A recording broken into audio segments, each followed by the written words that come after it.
enter the first minute of streaming, which means we have to wait for advertisements. Advertisements. Jeff Bezos wants his money. Not enough yachts.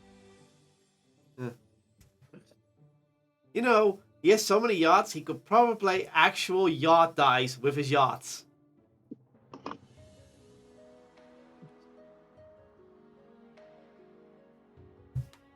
I am funny. And I am... Sure you are. Yes. No. Of course. I mean, yes. I don't want disadvantage. Please don't punish me. There you go. Good boy. Have a cookie. No inspiration? Damn. Okay, then you don't get the cookie.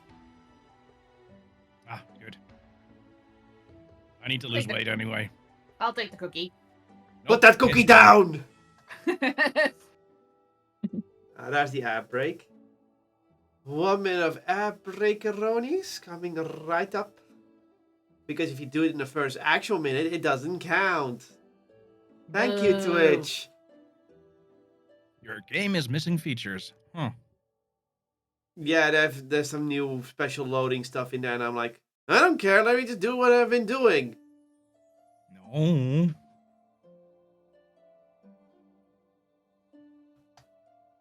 I don't want your fancy new features. Give me the stuff that works already. Well, it mostly works. Mm-hmm. You know what? Yeah, fair point. I've had some real performance issues. Oof. Roll a d20 to see how effective it will be today. Mm-hmm. Oh, on that one, we're gonna have to reschedule. Oh, I can't move my tokens again. Jeez. Ah,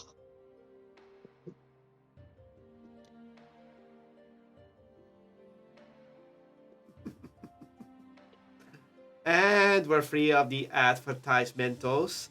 We've been finally freed from the advertised goblins. And we all feel...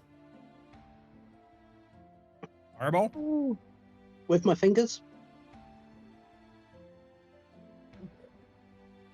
Ah, not just fingers. Right. So, last time... Well, last time? Wait a minute, we're getting the intro wrong. Oh, I'm jumping too far! Oh no, I messed up the intro again! Hi, I'm your DM Kotlol. I mess up intros. I Hi. And today, I am joined by a lovely bunch of people. I am joined by Nauseous. Hi. Yeah, you make it more awkward. Smidge more awkward. We are joined by Nemberlin. hello there. We are joined by a Raz. Wait, who?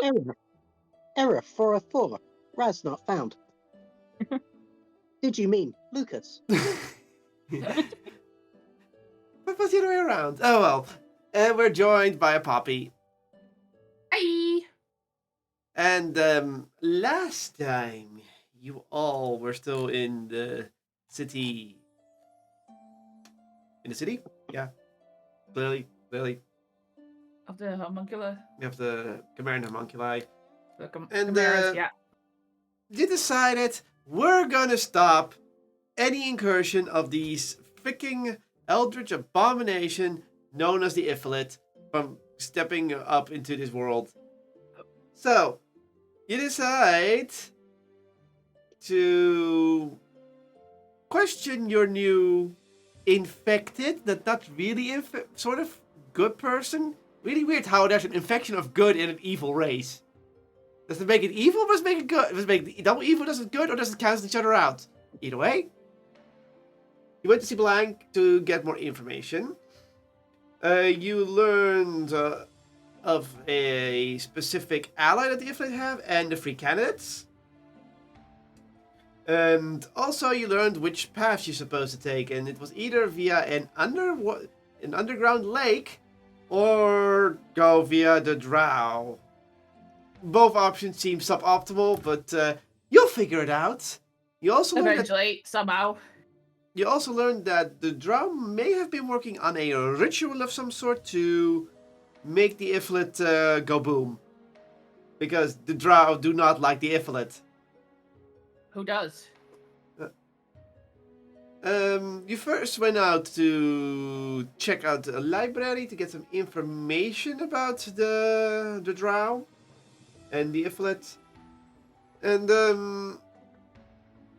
yeah, you learned some few things on the way, mostly about the touched and the shamans, about the drow. You learned a little bit more about the Iflits. Then you met with Onyx Black and the military leader to discuss your plan of getting rid of the Iflit while they're still licking, well, not licking their wounds, they were technically already licking their wounds, pretty much before they fully recover their wounds and establish an Elder Brain. Recovered the ranks, basically. Yeah. Or rebuilt the ranks, sorry. Yeah. And you basically came up with an idea to use a drow ritual, or at least get inside there, make the altar go boom, or set off a chain reaction, or anything to just make the Iflit think twice about doing their Iflit-y stuff. You also learned about, you also tried to contact a specific drow of some sorts, and you got in contact with an Elengar Luatal, who basically was a lesser noble trying to woo a girl, and you're like, you know what? If you can give us information about your drow rituals, we will give you a love potion of some sort. And, yeah, that's what your plan was. So you got the recipe. Oh yeah, that's what we were doing. The love potion thing, yeah. you only I'm know even that, surprised we got a plan. yeah. So you're gonna meet with Elengar in the Drow territory later, not now. You're first gonna convince the Drugar, aka the Great Taken, to join you in the combat against the Iflit because they're closer and they're probably nicer. And my Discord people, which I should probably not let happen. Probably. Nope, there. So, with that said, there's still a few more things you guys want to do. For one, you want to get a little bit more, you want to go one more time into one of the libraries to get some more information. And two of you are going to shopping for some snake's tongue because you need that for a spell component. Mm-hmm. That's what I've written down here. Is this correct? Yeah. Is this because it's been a while, so I'm double checking if everyone's still okay with this plan. If people say like, yeah, but No, sounds like that's what we did. okay. I don't have a plan. Why you join me? That's why I joined her. I joined her to look for some snake's tongue. So, with that said, for depending who goes first, I'll just let you to roll. Both groups can roll a d20 to see who goes first. We can split the party. You get a bit of competition. Yay! Oh, Okay, so we're doing the library first. I know there's no re-rolling or anything. This is the flat roll to see who's first. Alright. Initiative.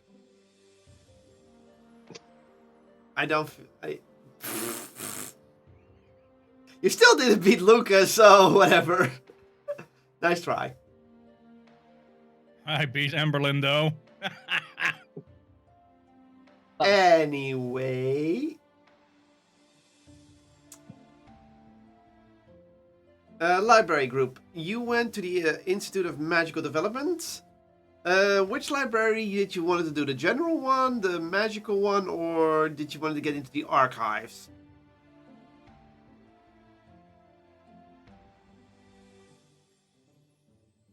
Hello, Poppy, Lucas. You're the library group. You go first. So I'm asking you, which library did you going to check first? That's a good one.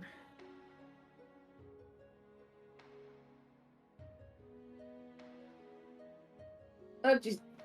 That's it. Ah, God damn it. Ugh. Sorry.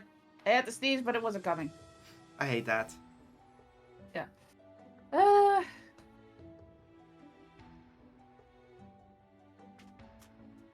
I honestly have no idea because The annoying part is I'm pretty sure this was my plan and I still can't remember it.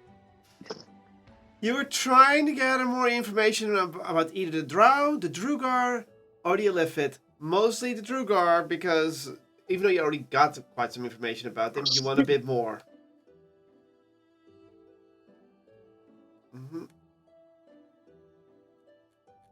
Because, you know, any information is good. Yeah, I think we were trying to look up anything we could use bargaining or contacting them, weren't we? Yeah, you already We know got about, you know about the Drugar, you know about the Drow a bit, and you also know about the Illithid a bit, but you wanted to do some extra research on anything that could help you along the way. Like maybe on maybe look up customs, like what or Yeah. like what's how do you say it, respectful and what's disrespectful. Because it would be very bad if we came in and we were like super disrespectful by just being normal. So Yeah, anything that could give us an advantage in negotiations would be worth looking up. Yep.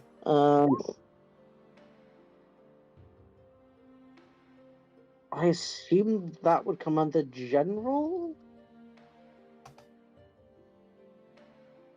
We could at least start there, I guess. Yeah. Let's see what we can find. Okay, so you're gonna Yeah, go to the we'll check. general library. So you're gonna look up culture about which faction exactly? Maybe split up. Like one of us does Drow and the other one does the Dugar. Yeah, I mean, all we want from the Drow is basically to get in and get out, don't we? With the Yeah. that knowledge, so yeah. Okay. I'll take the Duragar if you want. Okay, I'll look for the Drow. Okay. You go in, you see the same librarians as usual, and yeah, you can both roll an investigation check.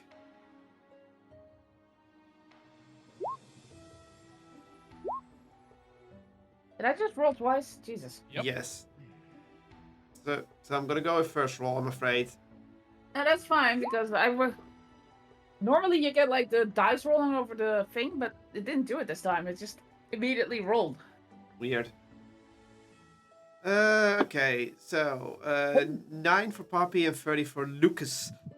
Poppy, you try to look for customs about the Drow, and while you have an inkling idea to get more information about the Drow, finding anything about their customs and everything is kind of difficult for some reason. You find one book, but it just denotes general customs, but it does warn that specific tribes of Drow have radically different customs, and using the custom of one tribe to another will majorly piss them off and will probably get you fed to giant spiders. Great! So you basically have a clue of, okay, they're very easily offended. That's the only thing you can get out of it. It's really hard because you have also no idea which tribe you're dealing with here. Not helpful at all. Mm-hmm. So that's not helpful right now. So That's what I said. yeah, that's what you said. So you're basically on a bus right now. You may need to rethink your strategy. Look. Yeah.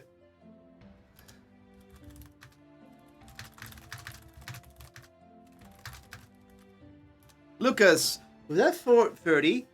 40, 30. So that's really high. You saunter down to where you found some Drugar books, and you're like, customs. We already know some things about these dwarven bastards. You decide, mostly because I just found the book, you decide, you know what? Let's look for this book. You go through it, you look for it, you go through your pages, and you're like, okay. we're trying to convince these guys to join a possible war. What would be the best way to approach it? You're like, okay, political leaders, probably a king. King likes a lot of loot. Well, we can't just come walking in with a lot of loot. But here with the Grey, what do they also like except lots of gold and gems? Because, well, for you, Lucas, you probably have to rob a mansion to get even the amount you need. Like flat, the whole mansion has to be robbed of value to even get to the value that needed to impress the king as a gift. So you're like, yeah, that's not. Even though this place's gold is worthless, technically worthless to them, it's still gold. So that's gonna be hard. You also learn the fact that despite gold and gems being the most valuable, there is something else that possibly would impress a Drugar. And that is an ale so strong that it could knock out the mightiest warrior. If you give them that, you're also in their good graces. So, really, really strong ale. Not that it will kill you, but knock you out when you down it. That is what they also value a lot. Okay. So you might have to brew up a nasty ale of some sort. It doesn't say the flavor has to be good. It just has to be strong enough that will be considered that would knock out the mightiest warrior. It literally says also, taste doesn't matter. They just want something really strong so they can, for some reason. That might be the easy. Yes. And you don't even need a full casket of it. You just need a large bottle. Which, considering they're dwarves, a large bottle would still be large, but not as large as you think. It's not. You don't have to make a large what would be large considered for a Goliath. So consider it to be a large bottle of strong ale.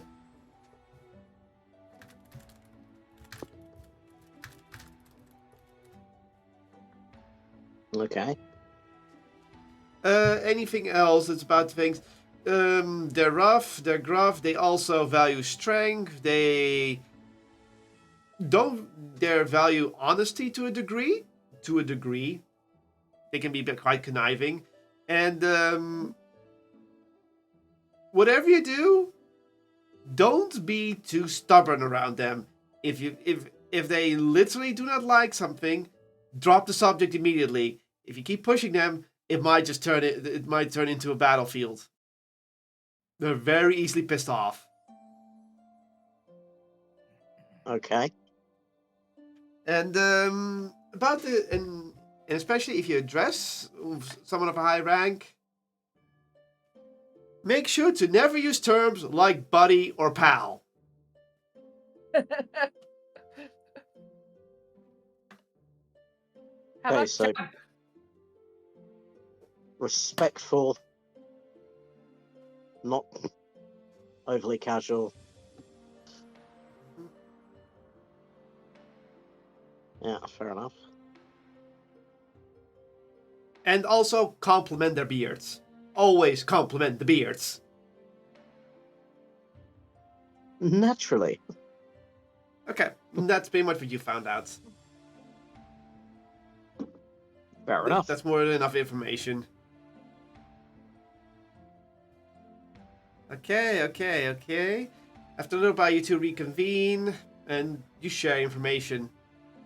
Yep.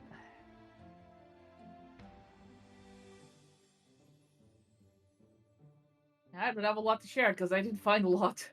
You just found out that the Drow have very radical different customs depending on the tribe, so you don't even know which tribe you're approaching. So, And they get easily offended. That's about all. yeah.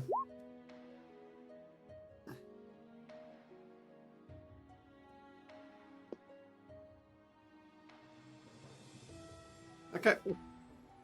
So, you got the information. But Poppy pretty much tells you, Lucas, I haven't found any good information. I'm sorry. They just get really angry easily, and they have a lot of different customs depending on the tribe. There. That's what I'm. That's about it, right? Yeah. It's keeping it simple for you guys. So, how do you two react? Anything you want to still talk about or try? Can I try giving Poppy a hand in looking up something of use? If I'm Sure. not allowed to like look into their cultural customs because it's been done, maybe more about the because when Moon was essentially scrying on them, he did write down a map and a location. So if I could maybe look into that. So you want to do a targeted look to see if any of the books could describe where they are or find some sort of map that will link to it. Yeah, maybe some like description of the city so we can sort of get our bearings before we're there. Sure. You can investigate that. Okay.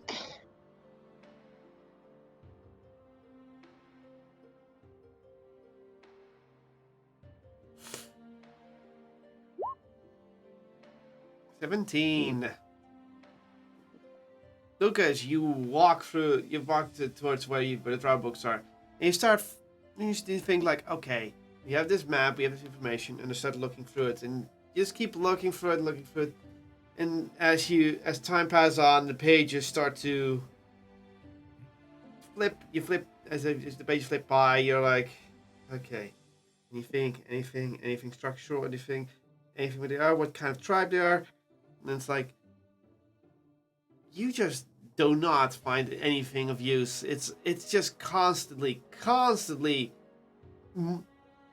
contradicting information because of it says, oh, but if it's this tribe, it could be this, but it could also be this tribe trying to pretend to be this tribe so to trick the other tribe, and if it's that tribe, it will try to kill you if you try to do the process like this. It's like the drow trying to screw it over it as well. So it's like, dude, you cannot filter out that information of finding out what is. There's just too much information that will say, you can tell it like this, but if you do it like this, but it could, and it's the action of another tribe, it will actually, this would happen.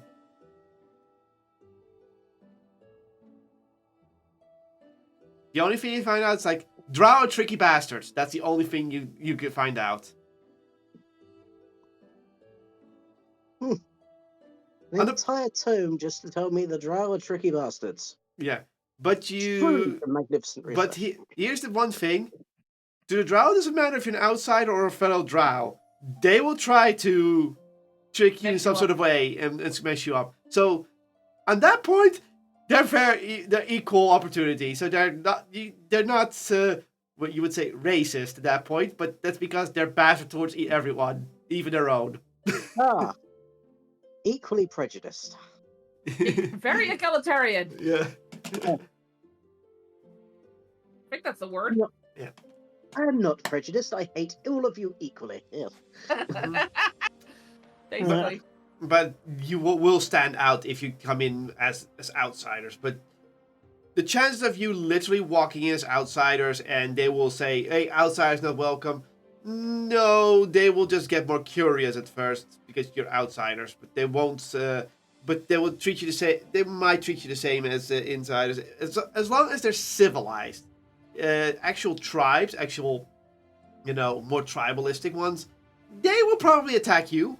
But that's tribalistic. They're just a little bit more tribalistic. But considering you're going to cities and towns, you can assure that if you walk in there, you're just going to get funny looks at the best. But nobody's going to treat you differently from a drow. Equal opportunity.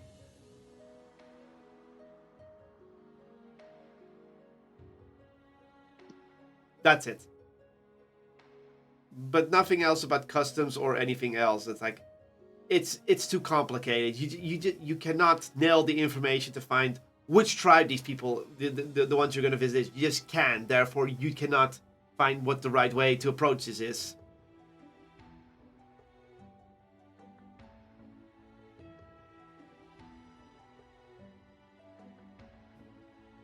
Well, I've thoroughly read through this book on drow behavior, And all I've determined is they wasted a lot of paper just to say, good luck, you're on your own.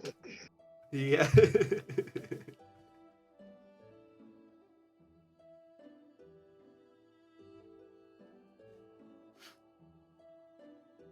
Well, unless there's anything else you can think of for us to research, I think we might be done here.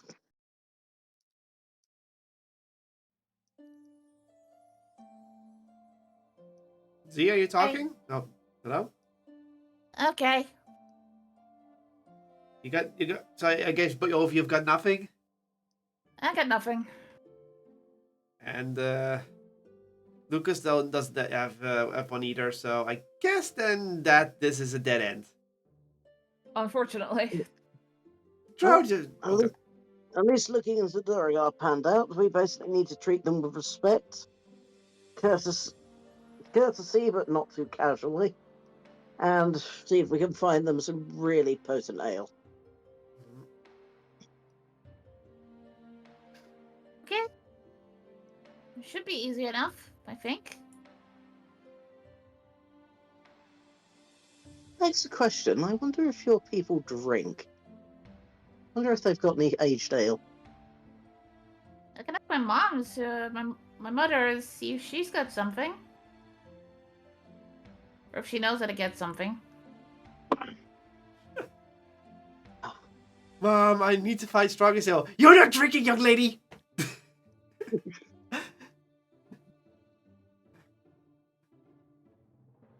Okay, then we go to the mall. Okay, Osius, Emberlin, you're at the building that you know that is literally full of shops. Several stories of shops. And I believe you're looking for some snake's tongue, if I'm correct. Yes. Okay. How are you going to tackle this problem? Look for a shop with animal parts or spell components. So, some sort of magical store. Yes. Osius, do you help with that? Or do you Yep. look... Alright then, I need you all to roll a perception check. You can give each other advantage if you want, but you will forfeit your own for roll. Oh.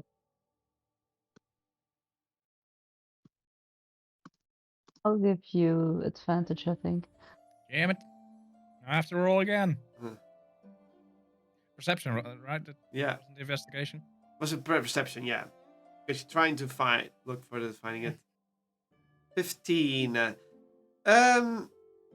As you look around, Osius, you're in a magical city, so probably finding a magical store is not too hard. So you decide, okay, what looks like the most place where most magic users would congregate? Look for people with staffs and books. Even though most of them may have rune arms and everything, it could just cast magic naturally. There's probably going to be people with magical books and staffs, and maybe even funny hats. So you're going to look for that. So you look around for that. And it takes a minute or two. It takes like 2 minutes, and then you see a congregation of people with robes and what you would consider as typical wizard hats. So it's like, these people do wear wizard hats sometimes. Probably didn't notice that much because you were too busy looking at their rune stones and such. It's like, okay, that is about the 8th floor. You can barely make it out. But your eyesight is good enough. Do you go to the 8th floor? Let's follow the pointy hats. That's a good idea. They look Okay. so stupid. Jeez. You both get on the elevator towards the 8th floor, and you do find several shops. You find a shop which sells all kinds of interesting looking staffs and with ornaments and such. You see a shop selling several kinds of rune stones. Morbid when you think about it for a moment. And you see several other stores that might also sell some sort of magical knickknacks or maybe even ingredients. Yep, this is definitely a floor that sells all kinds of magical stuff for spellcasting. What do you?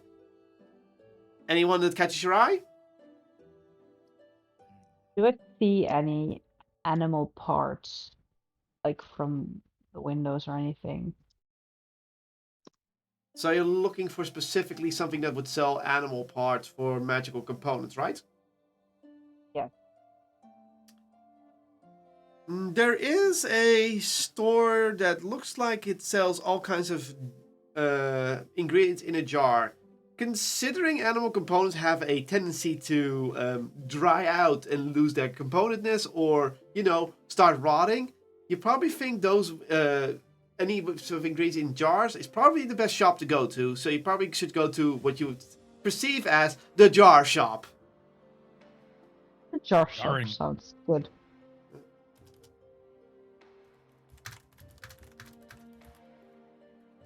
Let's go there. Mm-hmm.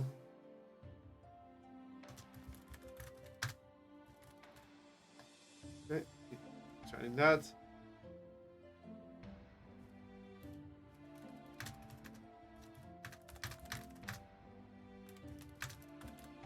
You enter the shop and you see several rows of differently sized jars containing all kinds of things. You don't really even have to roll Arcana. You see all kinds of things that you can that you probably seen before in your magical career at some point or another. Like your typical eyeballs. Oh, that's an eye of Newt. Oh, that's a feather of an owl. Oh, that's that. Like all perfectly put in jars to be for safekeeping. So yes, you could definitely find some snake stung here.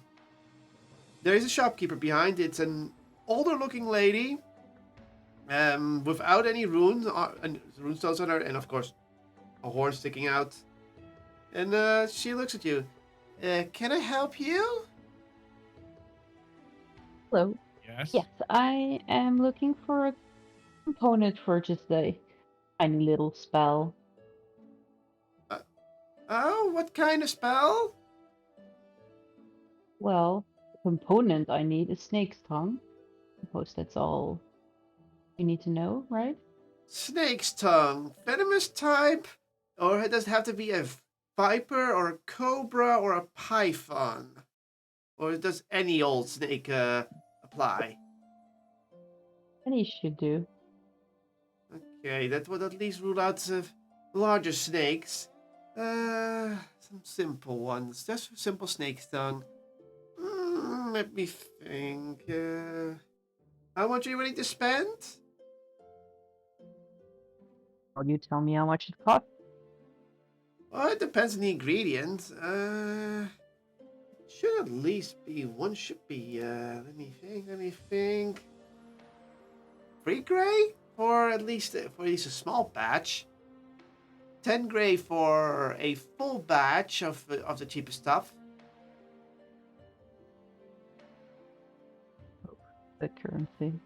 Yeah. Oh, not gray. Sorry, not gray. Green. I mixed them Yeah. up, the colors up, because gray is way too high. No, green. I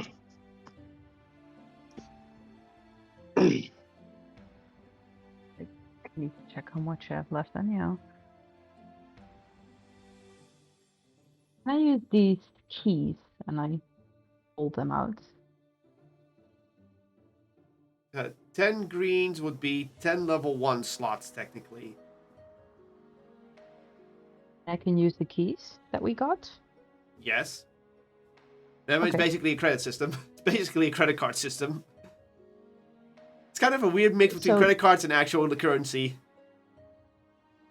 Tell me again, how much for one snake's tongue? No, not Free one snake's green? tongue, a batch of snake's tongue. We're talking a single one. If you need a single one, that would just be 1 green. The component used? When a spell is used.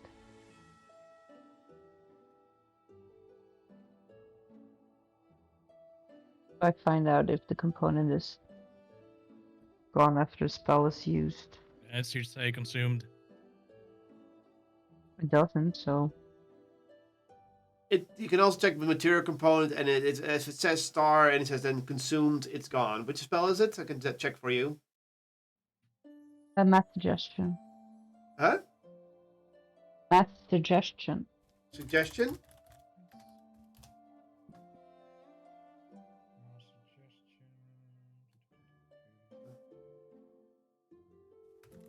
Not consumed. Not consumed. It's so I really only need one. That will be enough.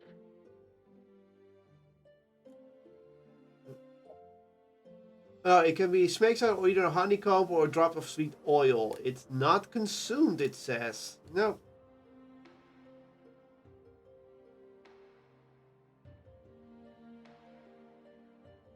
Okay. Alright, that should be one green, because snake's tongue is not that hard to find. But as long as you keep it in a good jar, it will at least rain good for 3 years. Alright, let me check. Somewhere in the back. The old lady heads into the back of the shop, starts looking for some jars. No, that probably not. That one doesn't look good. This one will do. Alright. Puts a small jar on the table with a singular tongue in it. Snake's tongue.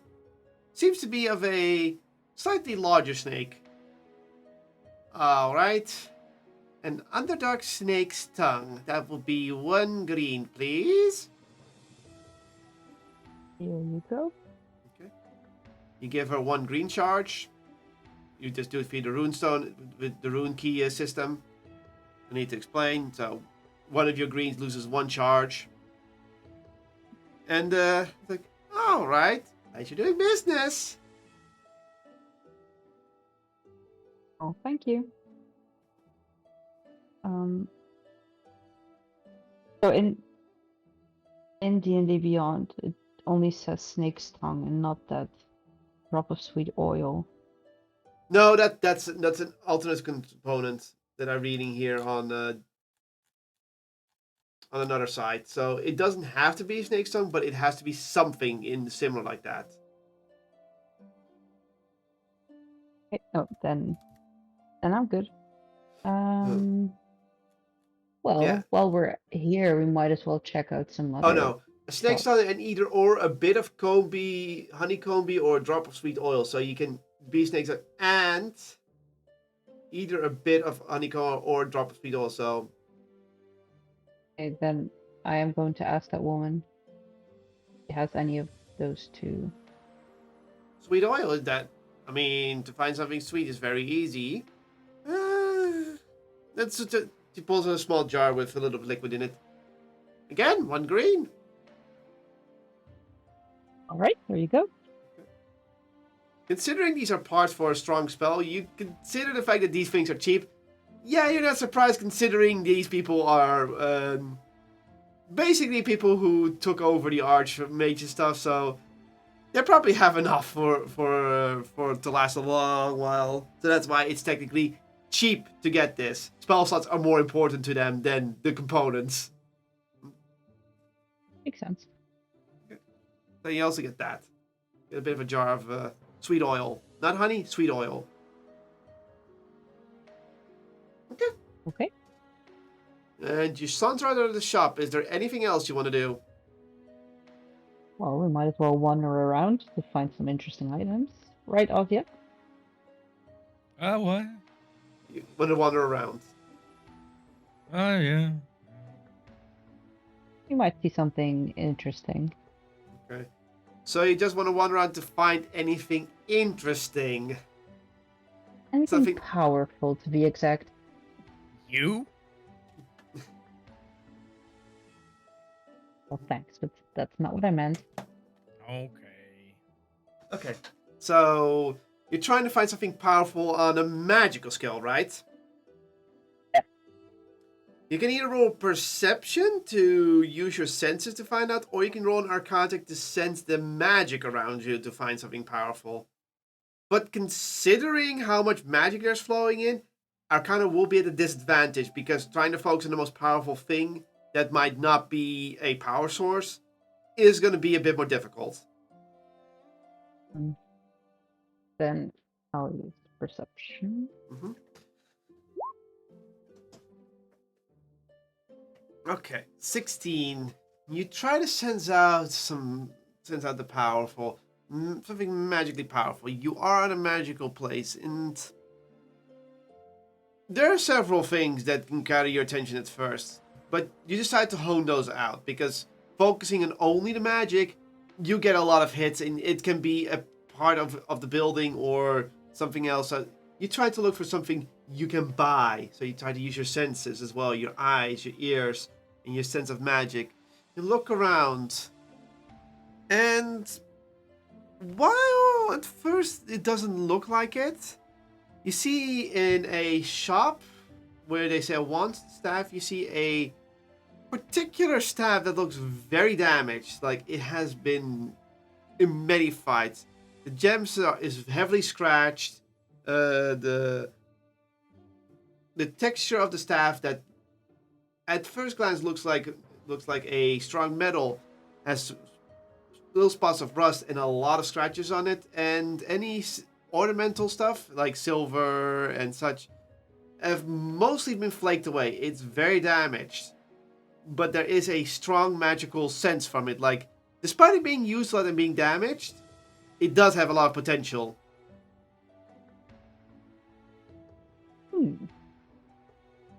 Interesting. I walk towards it. Is it outside of the shop? It's on the outside of the shop, so yeah. It's just standing on the outside of the shop at the display. So the shopkeeper does see it, but you're just eyeing it. And as you come closer, you look at it. The gem seems to be of some sort of sapphire. Even though it's scratched up, the sapphire's blue has mostly been faded away. There's still some blue in it, but mostly it's starting to look a bit gray. Most of the silver on it has been damaged, and the metal that keeps it together is partly rusted and everything. But there is a strong magical sense of it. Whoever wielded this was very powerful in magic at one point, and that potential is still in the staff to a degree.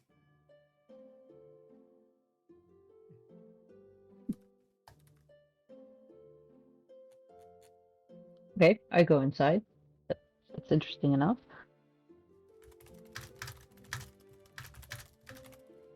Okay, you head inside, and behind you see a jolly fellow holding himself up by two staffs, and he's like, for some reason, and he's like looking at you. Hello there. Why he's holding himself up by two Hi. staffs, you don't know. Welcome to the Staff Emporium. How can I be of service? Well, I just saw your old thing outside. And I think it's not really worthy of your store, so I thought I might just get it off of you. You know, just take it with me. You just made a mistake. You see, that old thing is, I know how much powerful it is. It is literally a way to gauge customers.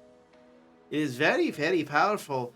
For the untrained magical eye, waves one staff around and you see all kinds of magical waves coming through it.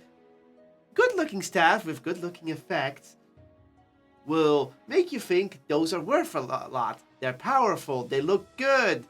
But to the too trained eye, and the way the other staff, and you see nothing happens. But you do sense there's a lot of magical potential in the air. So he did cast something, but it didn't leave a trace to be seen by the naked eye. You can sense something very simple. Just a wave of the right staff, and you know what kind of magic it is.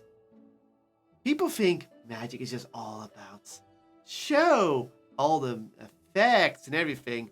But the true user knows that the magic that you don't see is the magic that's the most potent. So, you see that old thing, you know it is full of power. I'm not surprised. It was once used by one of the leaders of this city.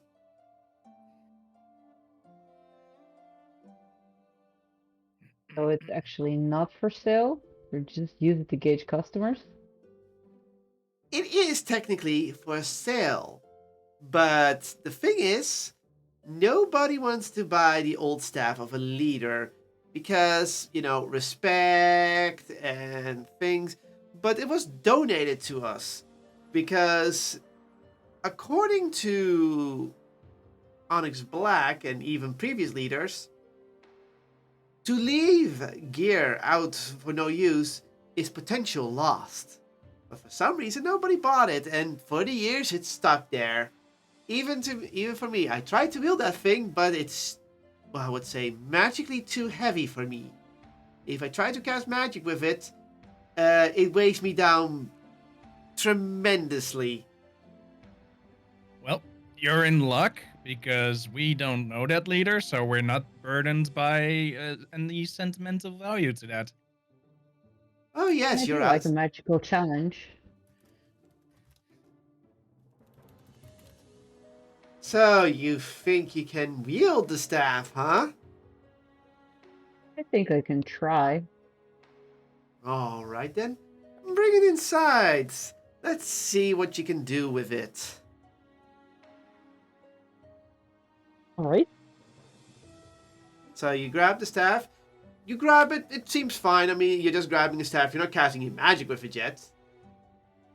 So you bring it inside, and he's like, all right then.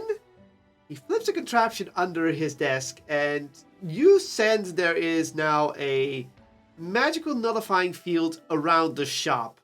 Any magic on the outside will be not trying to cast in will be nullified, but also any magic being cast from the inside towards the out will be nullified.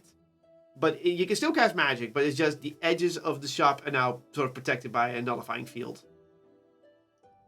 A That's powerful nice to nullifying have there. field. A powerful nullifying field. Safety Nice precautions. indeed. Safety precautions.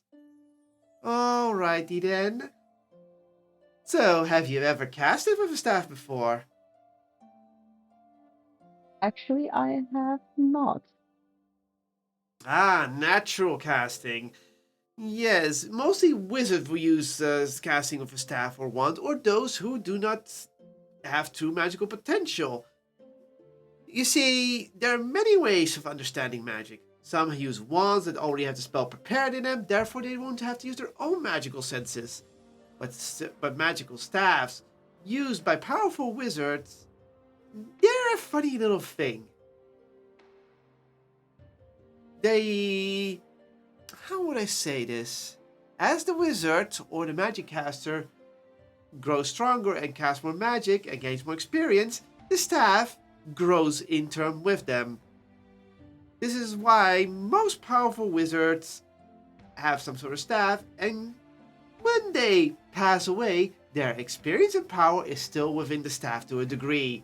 And then you get your legendary staff that will help you cast any types of magic. It's kind of funny how that happens, right? How your gear grows with you in some sort of way and becomes legends.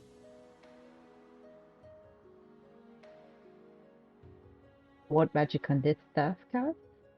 You know? I have no clue. It is said that this has been said to part the sea. A very likely story. But why would you even part the sea at this point? That is just that isn't functional here. So, while something with water magic could apply, personally I believe there was something else to it. How would I say this? It is simply you have to feel out what kind of magical experience is with it. So, I recommend casting something simple at first through the staff to see how it responds. Doesn't matter. Can be your favorite spell, can just be something simple. Oh. I'll cast my favorite spell. Uh-oh. Mm. How good is this field? It's very good. If they would indeed cast a powerful fireball here, you would be fine. You would feel the heat. And considering this is a magical city of an archmage society taken over by a species that was once enslaved by them, you can feel that this magical field will indeed compensate for huge explosions. It's literally made to compensate for very dangerous explosions of incompetent casters that will cast beyond their limits. Okay. You'll be fine. You'll be fine. You can send you'll be fine. It won't I'll be be pretty. It's fine. my favorite spell. Okay. So, what do you cast? Well, I could make it more interesting by casting a Phoenix Fireball. Maybe the staff would like that. You're gonna cast Or a blood-infused Phoenix Fireball. Wow. Do you have all the components ready for that? I do believe you have the charge Yes. on the Phoenix Charm, and you have, yeah.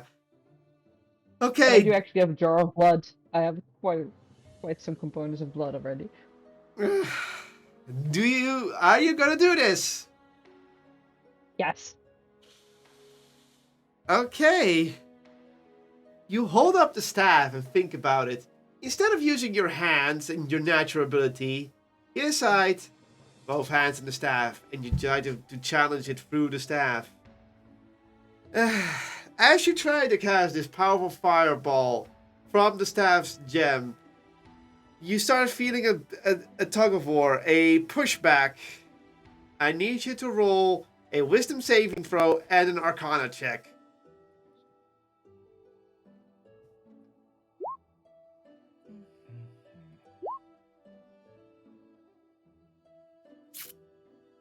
Okay.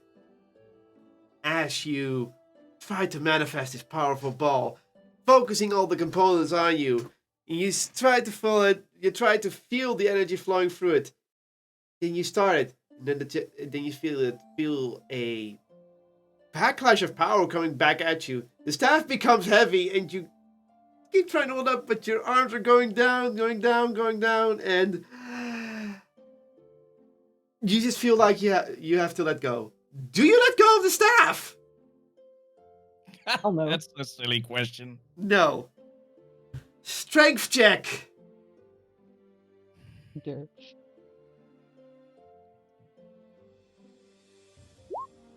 Okay. I need you to make one Constitution saving throw.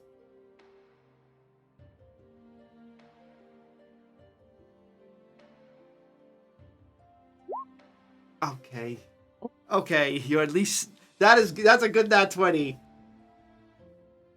Despite everything going on, the magic is still going on. You're like, no, I'm in charge of this. You keep it up.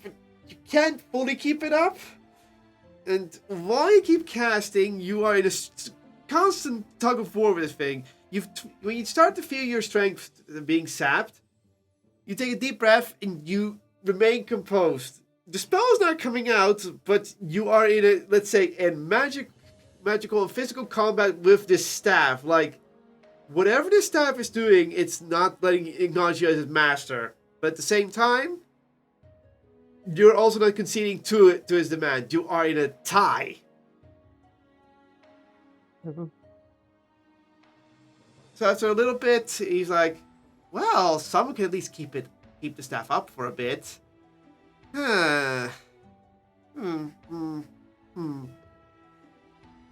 Eventually the spell doesn't come out. You feel like it failed, but at the same time, you felt like you didn't submit to the staff's ridiculous demand.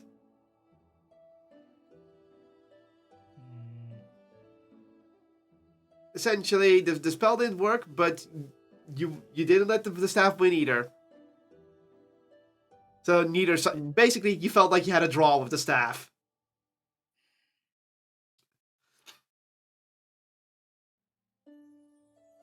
Well, that's the first time someone has kept me from casting a fireball. Well, that's the Or thing something. about experienced staffs. They test your worth, and it seems like, well, you didn't exactly win it over, but at the same time, you didn't.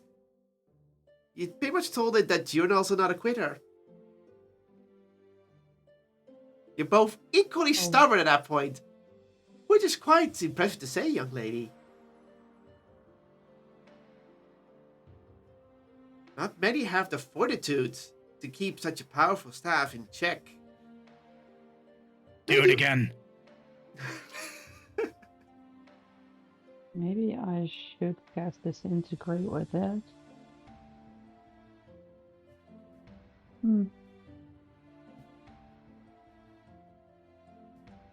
Something more powerful might persuade, you think? Or, Are you asking him? yeah, I'm asking the shopkeeper. It depends. Like, some staffs just will submit easier with higher cast, but others depend on the action. As I said, magic can be anything it wants to be, and depending on how the staff was used over the years, staffs can also gain a personality of some sort. So some might prefer casting healing spells, for example, while others, well, they might only prefer certain elements more, and therefore that casting gets easier.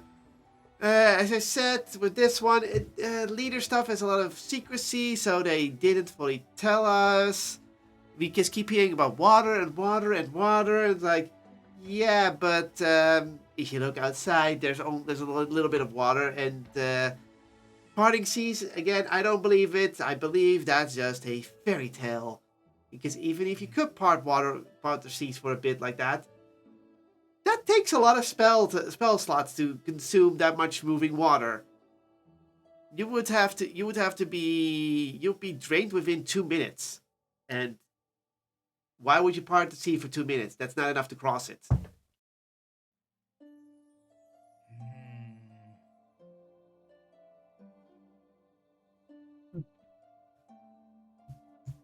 And yes, I'm using a Moses reference as things, but you know, you can actually be Moses in this world, but it will cost a lot of spell slots. I wanted to use Warding Bond, but I just looked at the components and that's too much. Mm-hmm. So, I was thinking about using a transmuted spell, but water is not one of the options, unfortunately. No, but before this to work, I need two rings, Latin rings worth at least 50 GP each. yeesh. Oh. Yeah, that's a level 2 spell. Uh-huh. You have to decide.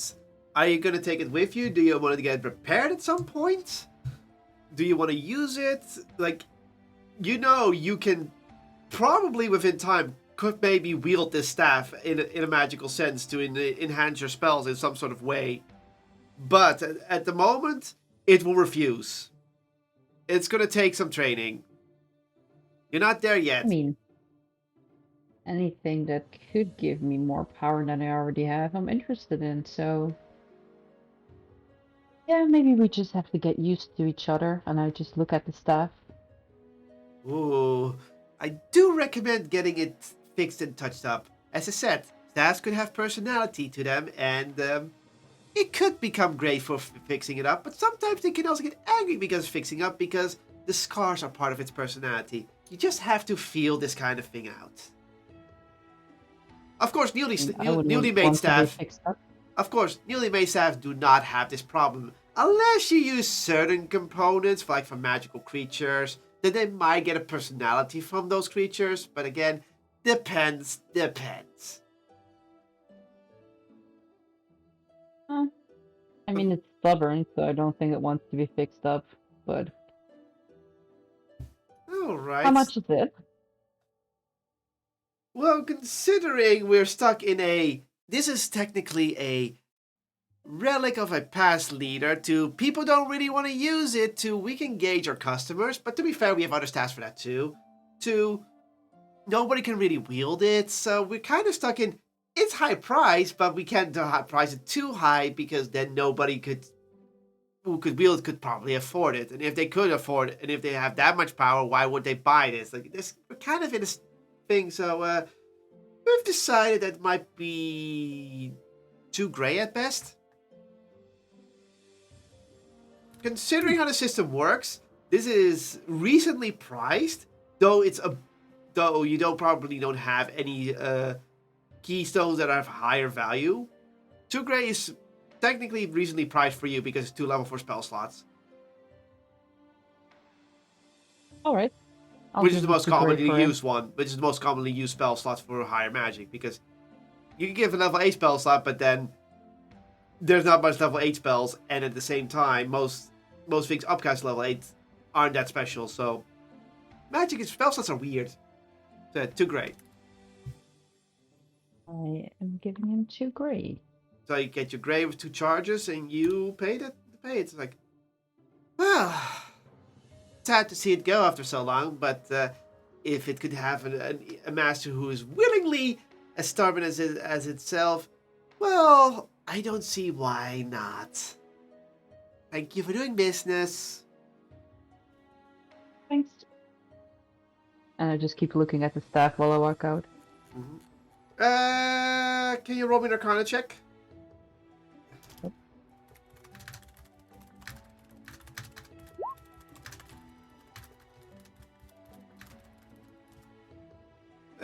As you look at it, you do sense still sense that magical flow that's in there, like the powerful experience of a powerful caster that's been using it over hundreds of years is in there. As for the staff itself responding to your staring, you don't sense anything. You just sense the potential of the staff. So you're not sure how it's responding to you right now. And you have no idea what kind of effects it could have on your spellcasting. Just that it could be more powerful.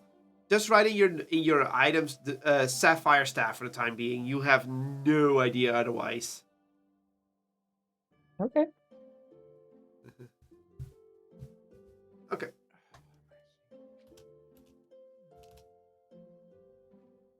Ozzy, is there anything you want to look for?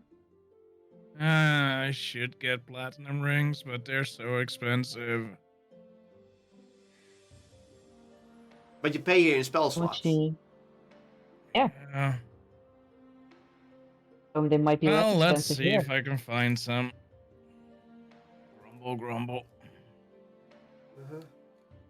Alright. Okay, so you're gonna look for some platinum rings. Yep.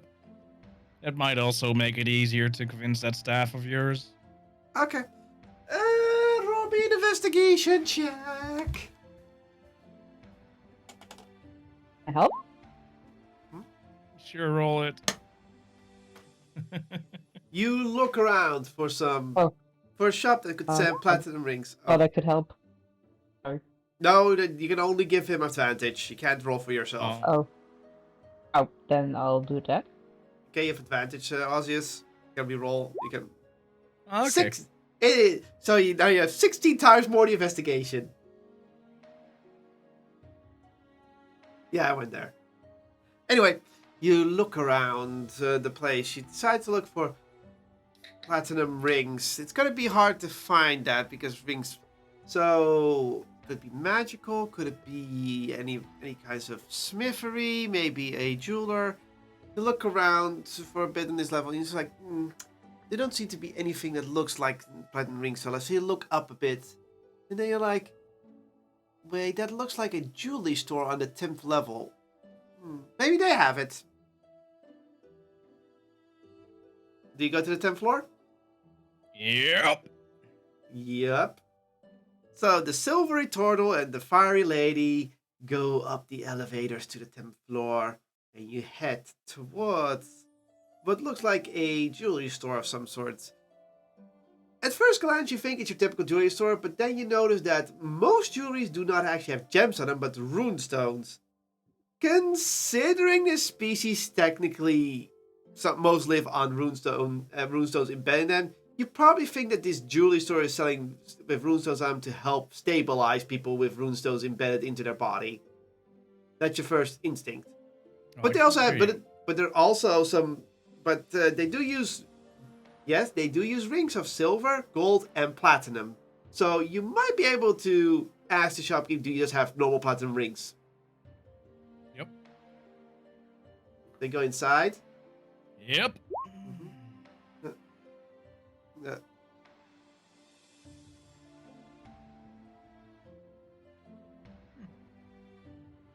Well, it's more than 40 years, but you'll learn. Anyway, as you walk inside, you do see a person behind the counter having one hand full of rings with runestones on it, and another with 2 rings, one diamond and one with a ruby on it on the index. And they see you Nice. walk in, so their face blinked out for the place. They look like someone who knows their rings. It's like greetings and welcome. Outsiders, interesting. How can a simple jeweler like me help you today? I'm looking for rings.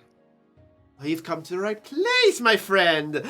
What type of ring are we looking for? Are you trying to get engaged to this lovely lady? Nah, I don't think she's interested. We Platinum get a rings. discount if we 2 do. of them.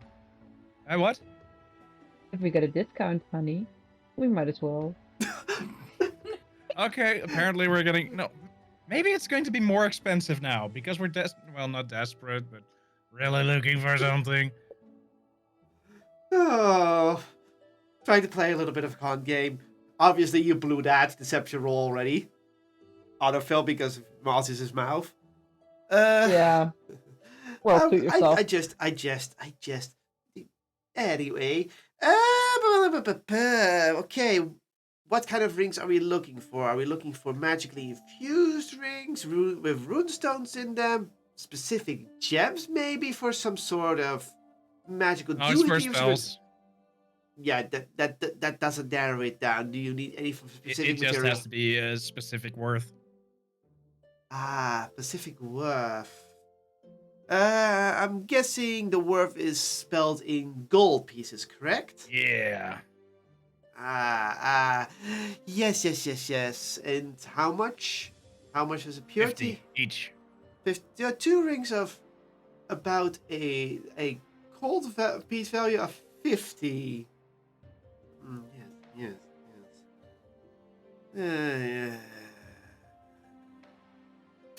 I see. Give me a moment. Goes for a lot of little drawers behind in a cupboard behind them. No.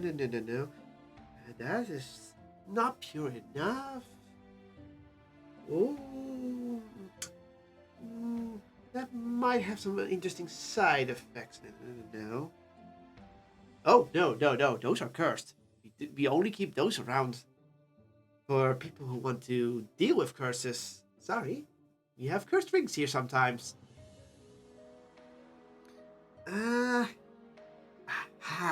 These would do nicely. Plops out 2 rings that look like they are of a metal, that looks red. Puts them on. Two of them. Behold, we call these lava stone rings. Despite the names being lava stone, I can assure you there was no real lava or stone. It's just how they get their reddish color. It is the heat that gave it the color. The metal used is simply called lava stone because you need to be basically cooking above lava, stone, that kind of thing. It's just a naming convention.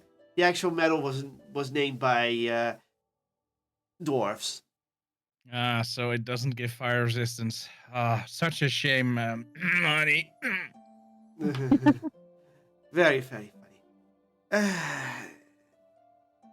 We should have an approximate value of 55 gold pieces each. So it's a little bit above, but should hit the value-ish. And the only reason I know this is because these rings are mostly sold in specific dwarven areas for 55 gold pieces. Okay. How much would that cost? Let's see here. This is one is labeled a blue, so both rings would be worth 1 blue. Blue. You have blues, but they aren't charged. So basically, you'd have to charge it with 2 level 3 spell slots, or exchange a gray into blues. But the exchange rate is really weird. I do have red keys. Red is level 2, and blue is level 3. What? got it here that it's 4th level spell slot. Oh, it is. Huh. Wait. Did Oh, I yeah. write it down incorrectly? Or did I write it down incorrectly? I had the system right here, so maybe I said it incorrectly. Whoopsies! Can anyone check I don't double know. check their notes? Red is level 2, blue is level 3. Oh. Yeah, Okay. so how about you? So gray is level 4, green is level 1, red is level 2, blue is level 3. That was you. Yeah. That's why we double check all our notes, people. I can cast. I don't have any level 3 spell slots left, but I can. I can be generous. How about 2 level 4? Ooh, you're gonna give me 2 level 4s instead. How generous of you!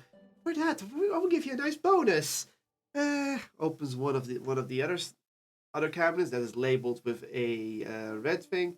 Pulls out a little ring and puts it on the table. And it's just a nice little silver ring. Pure silver ring. Cursed? Not cursed. Okay, good. It looks small because it looks small, like it would fit the hands of maybe a halfling. So it would fit on your ring, in your pinky finger. But it is pure. At the first glance, it is pure silver. So it is one of the pure silvers you've ever seen. Nice. Well, I'm going to cast a 2 level 4 slots then for that. Mm-hmm. And then And hand it over. And he picks it. Thank you. Enjoy your rings, dear sir. Thank you. And there you go. You have your 2 lava stone rings and a pure silver ring. Yep. I'm going to put one of the special platinum rings on my finger. Oh, and I'll put the other one on my other hand. Then I can't lose them, probably. Oh, they look good on you. Thank you. There you go. You now have your replacement platinum stone rings. Well, platinum rings, but they're lava stone rings. But they're the same value. It doesn't matter. It doesn't have to be set specific. Nope. So. Oh, thank God we don't do inflation here. Yeah. Alrighty, you got your items. Anything else? No. Okay. I mean, we buy everything with spell slots here, right? Yeah. Maybe I'll buy something here and then sell it outside. And we're back in our world. That would make sense. You could technically make a profit this way, but you would also be basically moving up and down this place a lot, and considering the travel might be a bit difficult.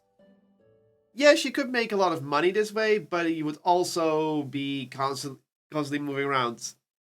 You could pretty much see this as a way that... Well, you know what? Roll an insight for me, please. To finish that Maybe line we of should thought. set up a transportation circle. Okay. As you think about it, there's a reason why probably most champions of the Cimmerian are possibly lords and kings, queens, lords, etc. Because they have easy access to the Cimmerian stuff. Therefore, if they have good magic users, they can exchange that for goods here and then sell those goods in the real world and accumulate wealth at a faster rate than anyone can. But you have to be careful about this, because if you keep doing this, not only will you attract attention, but you might inflate the value of certain things or deflate them because you put more into the world. For example, if you keep buying one rare item here constantly with spell slots, not only will the spell slot cost go up here eventually, but in the real world, that item will start losing GP value because you just put a lot of them in the world. So you need to be tactical about it. If you just go say like, I buy a diamond every time, eventually they're going to run out of diamonds here, so the price goes up, and in the meantime diamonds go down in the real world because you put them all there. Yes, but then you can do the reverse. Mm-hmm. Well, I mean, money is power, so Mhm. I am going to ask the shopkeeper if he has anything worth a lot of money to sell. You're gonna ask the jeweler? Yeah. Why not? So, excuse me, miss. Did you just ask me to show you what would be the most valuable in the above world? Basically. Ooh, ooh, that depends. That depends. As you see, like any goods, depends on which part of the world it is. Depends on why it's been made. Depends on sentimental value or cultural value. For example, if I would say, well, he pulls out a random ring with a ruby on it, I would say this ring would used to belong to a powerful king in a kingdom that is no longer around. How much value do you think it would get?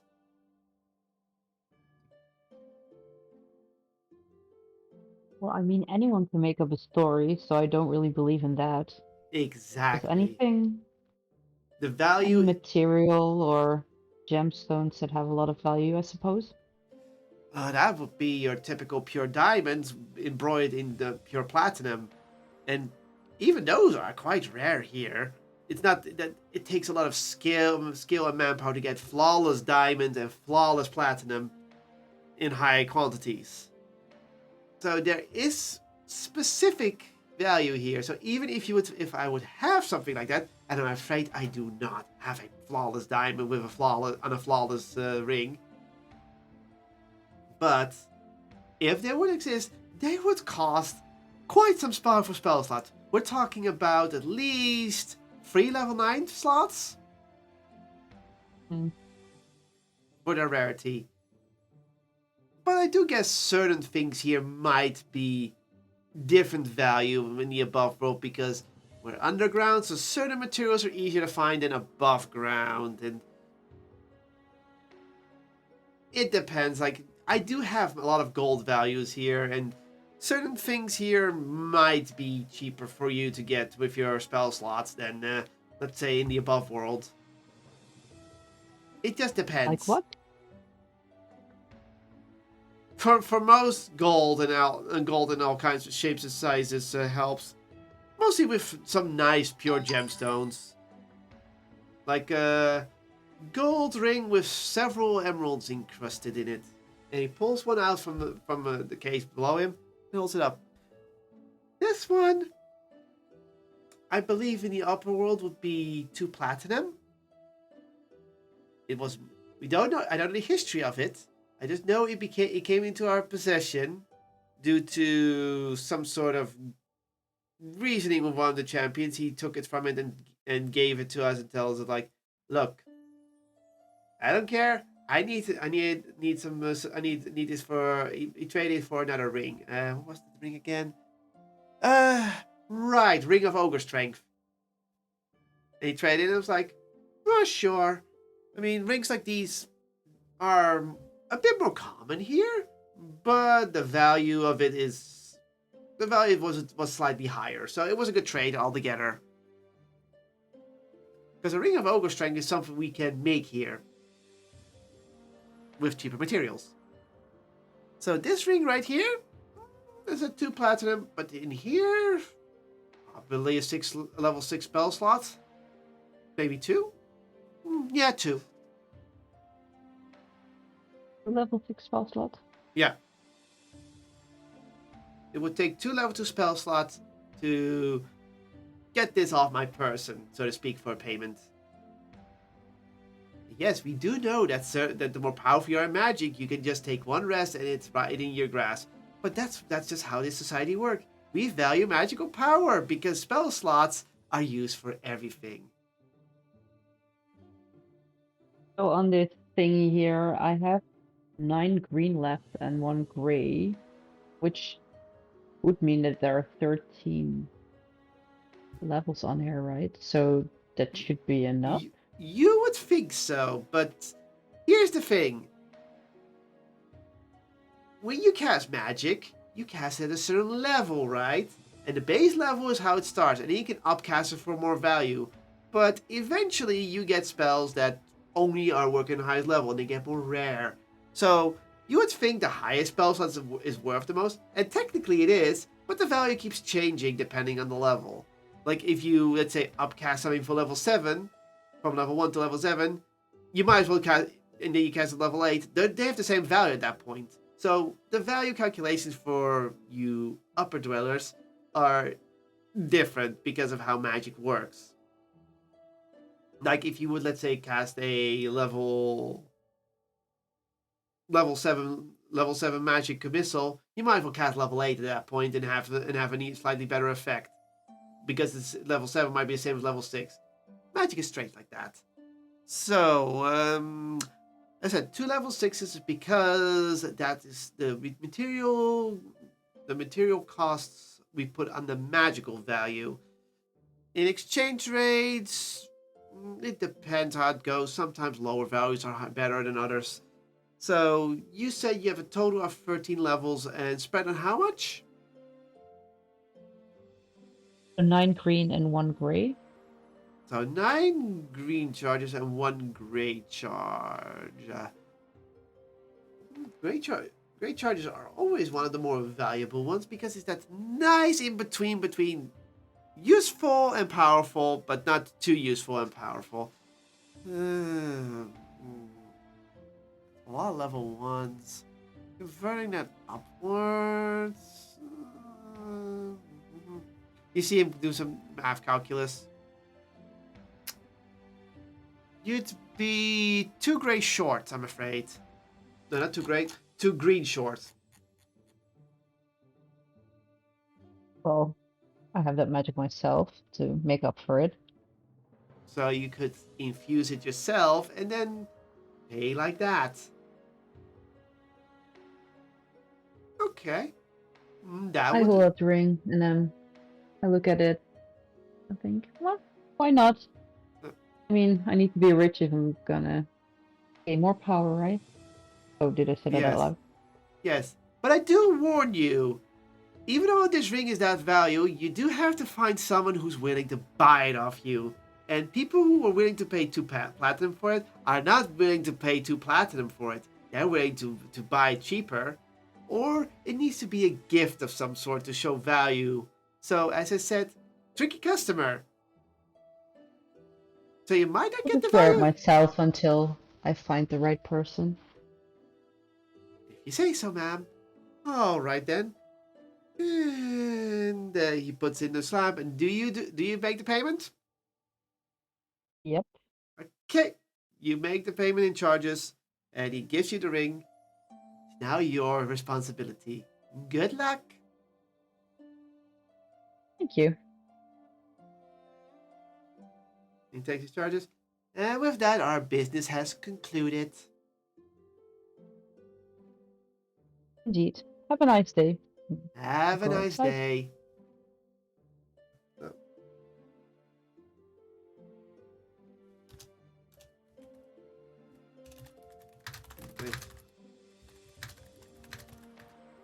Oh, and I do wear the ring. Yes, why not? Because you're worth it. All right, are you both done there? Yep. Well, I do look at Ozzy and say, look, we're engaged. No.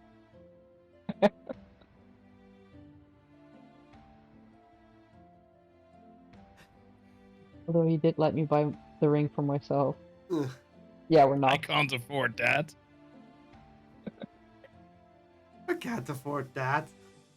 So you both have. So I'm guessing both groups are done now. Mm-hmm. Okay, then you all can reconvene at the house. Right? Yeah. So you go back towards your house in the middle of the street. Yep. So It's all- madness. You all reconvene at the house, where you just see Erica sitting on the couch, holding a cup of tea, taking a sip. Your fairy friend seems to be nowhere to be found.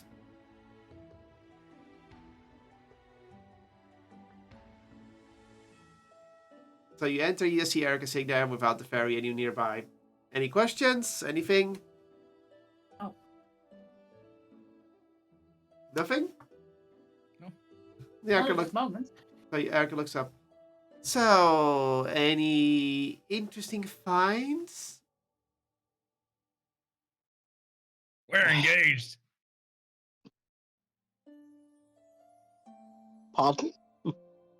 Did you see Erica holding a cup of tea and then letting it slip, but it just flows in front of her, it's like looking at you, it's like, and quirking the eyebrow?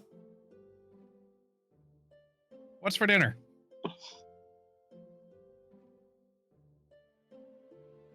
I do believe this is what we would call a joke of some sort, correct? No, I would really want to know what's for dinner. We have a self-serving pantry. I believe what's for dinner is what you make of it. I don't want to make food.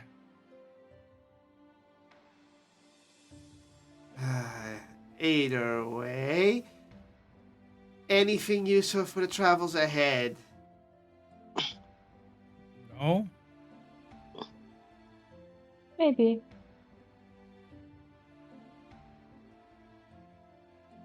Well, we researched the Drow and the Duragar. Drows are easily might- offended. And backstabbing bastards. What a surprise. Wow. That reminds me of you, Lucas. Going to take quite a lot of offence at that, if you don't mind. Hmm. Also found out some of the Duragar customs. Essentially treat them with respect. Don't insult their pride. And apparently we're going to need a bottle of ale strong enough to knock out an elephant. Interesting. So, Put in some sleeping drugs? I...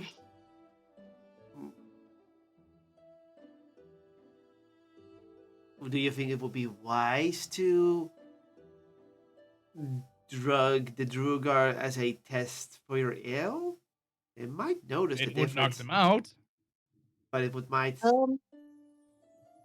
I don't know much about the Duragar, but I do believe dwarves are immune to substances of that nature.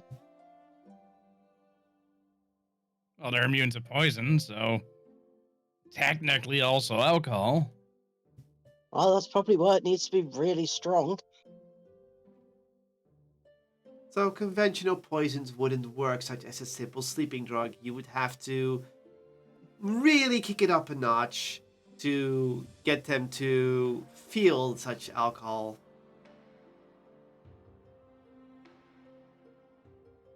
Yeah.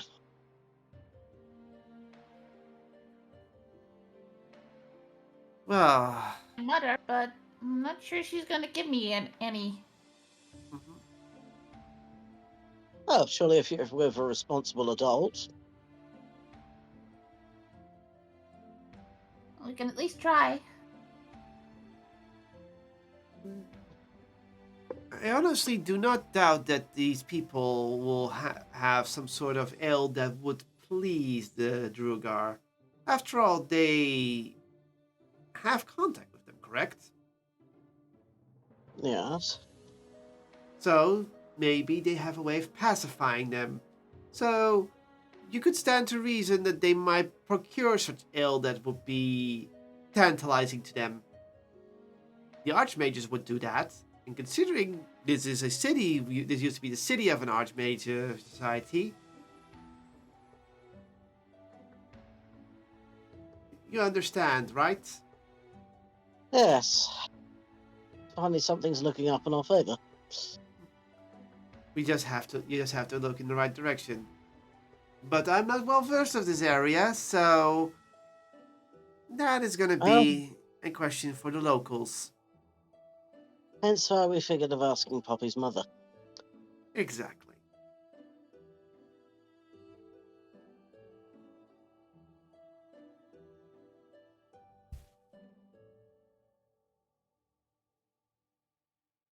Is there anything else? You're just all being quiet. Yeah, not at this moment. All right then. So, I believe you know what your next goal is. Do you? When are you going to depart for the little one's mother?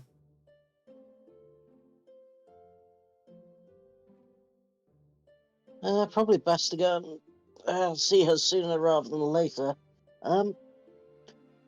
Poppy, I know you haven't been back in your mother's company that long. I don't suppose there's anything she has a favourite of? Is there? I feel like we might have better luck if we bring her some sort of gift or something. Sure, actually. We could just get her something that she might need for work. I mean, she's a doctor, so we could just get her something she needs.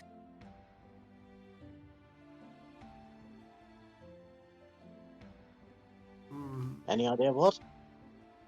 I'm not a doctor, so I don't know. Dang it. Maybe some of you could roll a medical check to think of what doctors would really like. We don't use medical checks a lot, so this might be a really strange moment to use it. Yeah, this is not going to go well. No.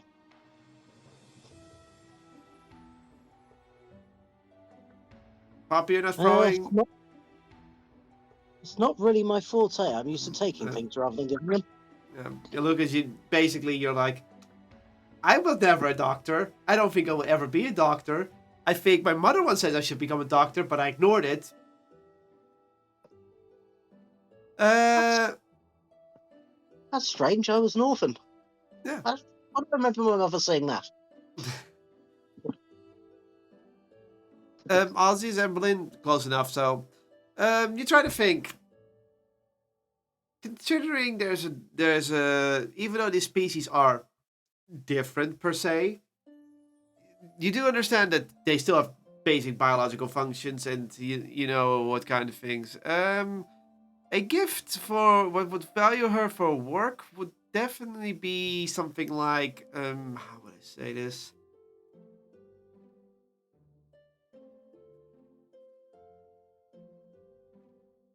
Some sort of medicine that tastes nice would probably be a good fit, or maybe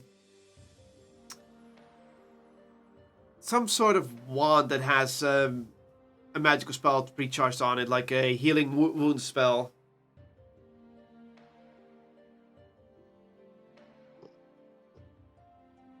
But at the same time, you're like, well, we don't really have access to that. What else can we do? Dave, you just think for a bit. And while you're not really, doctors, you try to think of what would be a very good gift, and eventually you both think of one thing. Of course. There has to be a specific flower that the smell of it soothes the mind. And it has been used in, how would I say this, doctor's offices to make sure patients are more well behaved. Probably giving that would be a good idea, but you both don't know what the flower is right now. You might have to roll a history or nature check for that.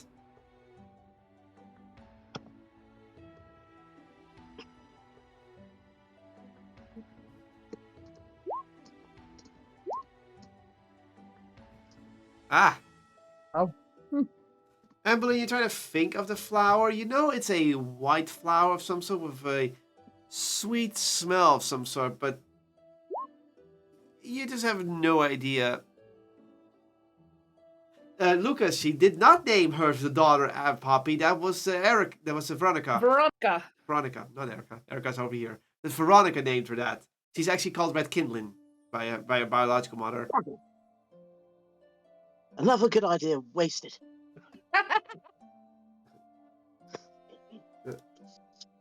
Okay. As for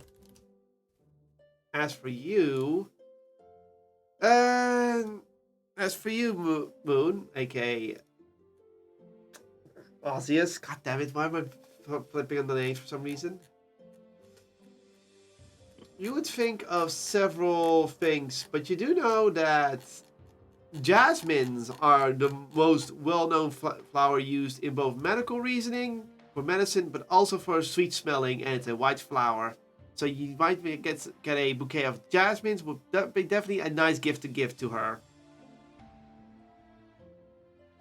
Your microphone's off. Jasmine would work.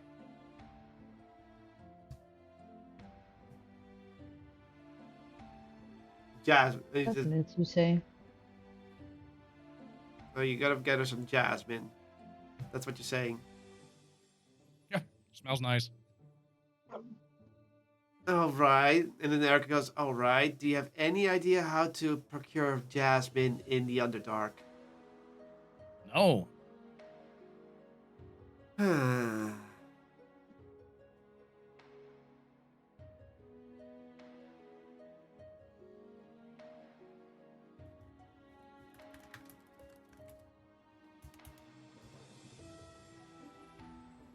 So in any case, while it's a good idea, we still have to find where to get some jasmine.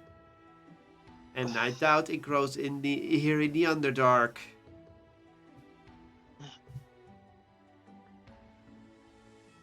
Somewhere where they at least have it. Don't you have like greenhouses? There might Is be. that even a? That is a Is that thing. even a? That is a thing here. That is a 100% a thing here. You, considering how they get certain things, you can pretty much like for the stores and scene. While jasmine salt might be rare, there might be a greenhouse somewhere in the city that might grow jasmine, but you have to find it. Like you don't even need to roll for that. That is something you can logically deduce that there might have a greenhouse of some sort here, and and who knows, maybe one of them has jasmine. I guess we go looking for wherever the horticultural section of the city is, and then go see your mother.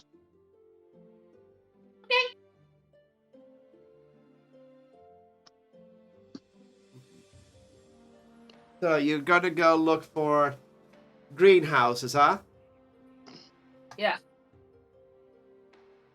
Yes. Who's all going? Mm-hmm.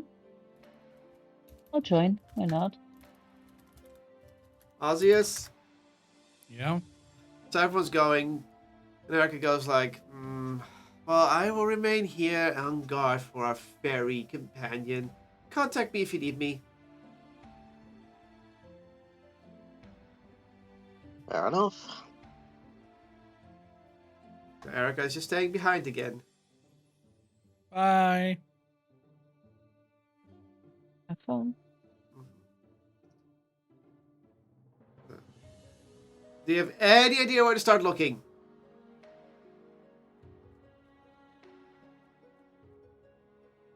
To the nearest Nope. person and tug on their hand to ask them for help. You gotta go to the nearest person. Alrighty then.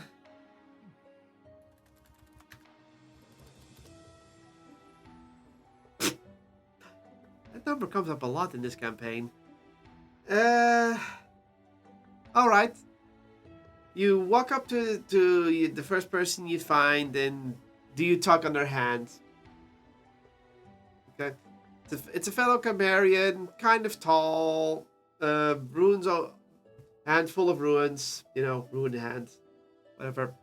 And looks at you like, yes, how can I help you?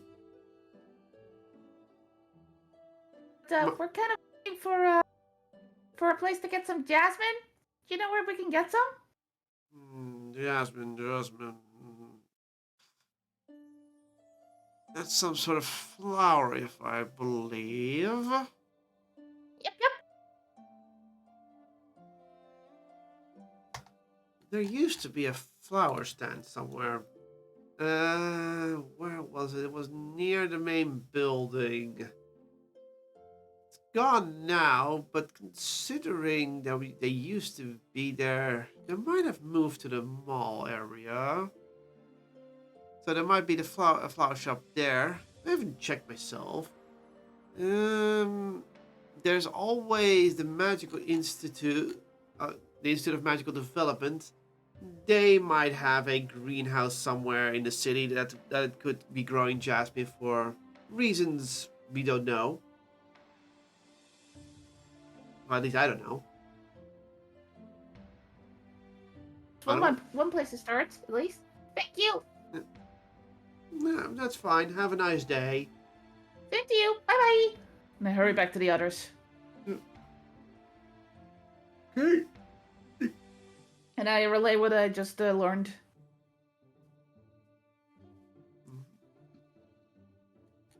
So, what is your plan of attack? No, you have a plan of attack. Probably go to the Institute of Magic Development to see what they. So you all head that direction. Yep. You all head to the Institute of Magical Development. You've been there a few times today, so it's another long walk. Time passes along, and you find yourself in the large building once again. Like always, there are students walking around and several other people. What do you do? Do you go to the reception? The floor where the reception is? Would probably be a smart idea. Yeah. So you head to the reception, and several people walking, several people talking. What do you do? Check if there's anyone available, then walk up to them. You find one person behind the reception desk that is currently tidying up some scrolls and stacks of paper. They seem to be not too busy. Excuse me. Yes? Oh, hello. Place to get some jasmine? Your microphone is not cutting in fast enough. Anyway, I heard most of it. Don't worry. Yep. I don't know what the hell's wrong with my microphone. I don't know either. Jasmine. What do you need jasmine for? My mom? Oh, a gift. Right. Yeah. She's a doctor, so she could probably use that for work, right? Yes, it does have calming effects. The fragrance does help, and it can make a very soothing tea, I believe. So you came here looking for that. I can understand why. I mean, not many places sell it, and probably you want the flower variant instead of the crushed tea variant, correct?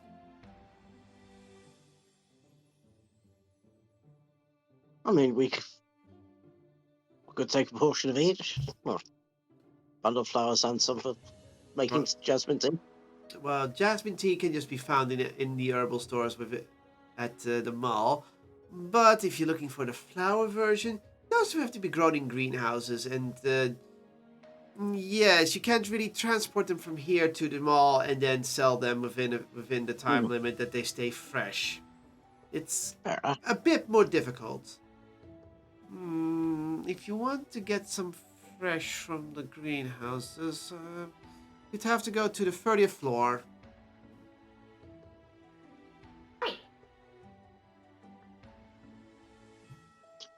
It's a good thing I'm not bothered by height. All right then. Is that all you need? I didn't hear anything. Jesus Christ. Fuck. Sorry. Yes, please. Thank you. Okay. Good luck then. Thank you. Bye. Okay. So I'm guessing you all head to the 30th floor. Yeah. Yeah.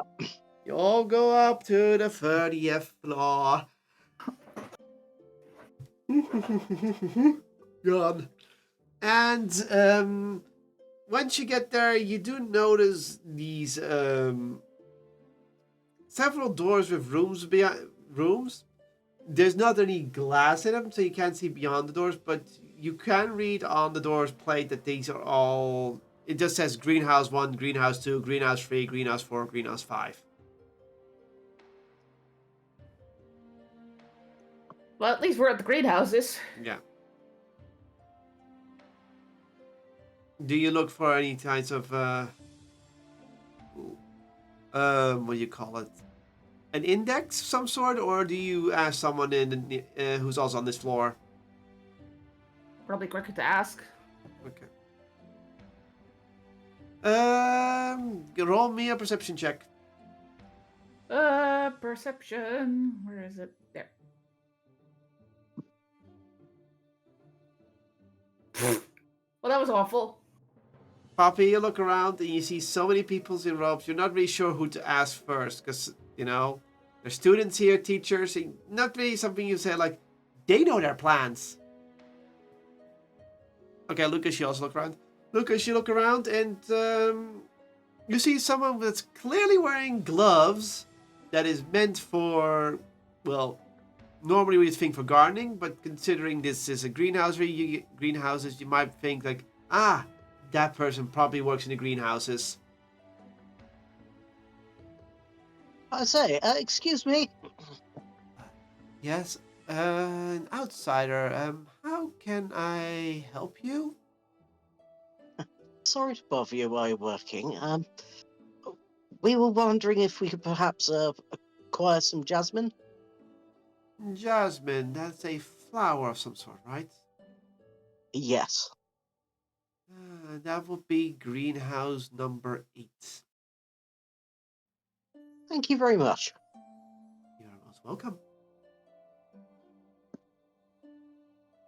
Alright, you look around for greenhouse number 8. You find it in no time because everything is nicely labeled. I do love organization. So, you open the doors of greenhouse number 8, and before you lies what looks like a room fully made into a grid system, and each area and each little grid grows all kinds of flowers. There's many smells in the air, many types of flowers growing out of the ground, as well as several flowers growing up the walls, and even some flowers growing down from the ceiling. If you would be a druid, you'd be in flower heaven now.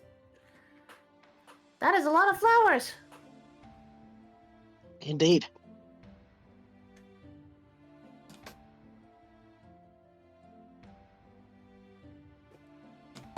I start moving around and just trying to find the jasmine. Do I even know what it looks like? That's the good question. And you have no idea what it looks like to begin with. You just heard about it.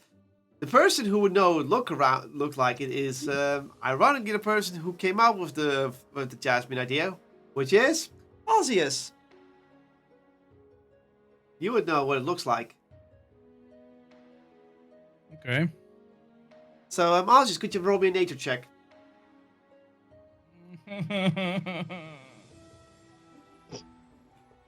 Okay. Oh my god. That's not my good sense. Oh, 17. Never mind. Osius, despite the overwhelming smell of flowery fragrances, you hone in your senses and says like, I know exactly what jasmine looks like. I know things. All these flowers here? Yeah, those flowers I know. Those flowers I know. Ooh, that flower I know. Don't eat those. That's poisonous. Those flowers do not touch. That makes you itchy. And you just walk down. You walk past some people, and then finally you find a strip of white flowers, and you're like, that's jasmine. The little white flowers that you found jasmine, and the strip has more than enough to make a full bouquet, more than enough to make several bouquets over, like at least 50 bouquets of them.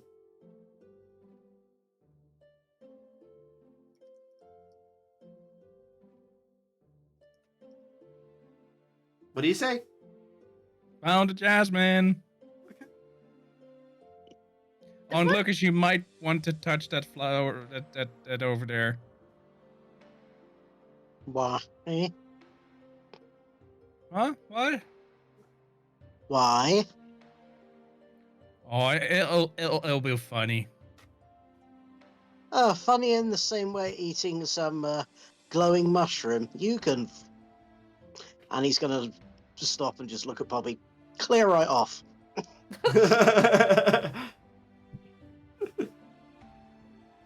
Wow. It gave you cool powers. That is true. Jason, So, what do you? Jason, So, do you ask for? Do you look for any type of representative nearby, or some sort of person working Yeah. here in the greenhouse? Is there any person? Yes. Is there any person working nearby? And are they paying attention to us? Several people are nearby, and there is one looking in your direction, though, because outside in the greenhouse it's a very rare thing of happening. Damn. Right. I'm going to gesture for them to come over then. Me? Walks slowly over to you. It's another Chimerian with no runestone on it, a little bit shorter, and then looks at you. Yes, outsiders. How can I help you? Well, we were looking to acquire a bouquet of jasmine flowers. Oh. I'm going to make the assumption we don't just harvest them and leave. So I assume we need to perform some kind of transaction for them. Yeah, it's a small transaction. I mean, we can grow flowers at a pretty consistently fast rate. To regrow at least one bouquet would take 3 days. Impressive. We have the right magical soil, the right spells, the right druidic incantations and ways of thinking. So it will only take 3 days to restore one bouquet. We wish it could be faster, but alas. Nature is still wants to take some time. That's pretty fast. It is. But most flowers can grow within a week, so it depends. Anyway, a bouquet of that would be about that much. Do we have a? He pulls out a green stone. I think that would be at least 3 green. So 3 level 1 spell slots. Sure, I still have enough of my stone, so. Okay. Alrighty then. You pay him. All right. The Institute thanks you. He goes over to. Thank you too. Then he goes over to some of the jasmine and he bends down, pulls out a small sickle, gently cuts it loose, then prestidigitates a piece of paper and then binds it together and then holds out a bouquet of jasmines to you. There you go, fresh jasmines. Thank you. She takes the bouquet and just holds it carefully. All right, if that is all. Thank you. All right then. Yes. Have a good day. Have a lovely day. And as you leave, he starts tending to the place he just harvested, pulling out the rest of the roots and then starting putting some new seeds in.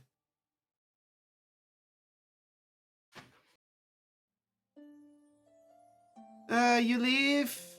You go back down, and then I guess you head towards where Poppy's mom lives. Yep. Yeah. Mhm. Alrighty, where do you see you head off? Oh, they've got all these platforms that do all the moving up and down and for you, so you don't need stairs. I'm surprised they don't have like moving floors. A way to walk around. Uh-huh. Okay. That's what you're gonna do. Well, Poppy, just a question. Do you think your mom will appreciate if we all go to her house? Well, why not? Friends, right? I don't know. You know your mom. We don't know her yet. If you Fine. say it's good. Okay. You will then visit Lively Dame. Oh.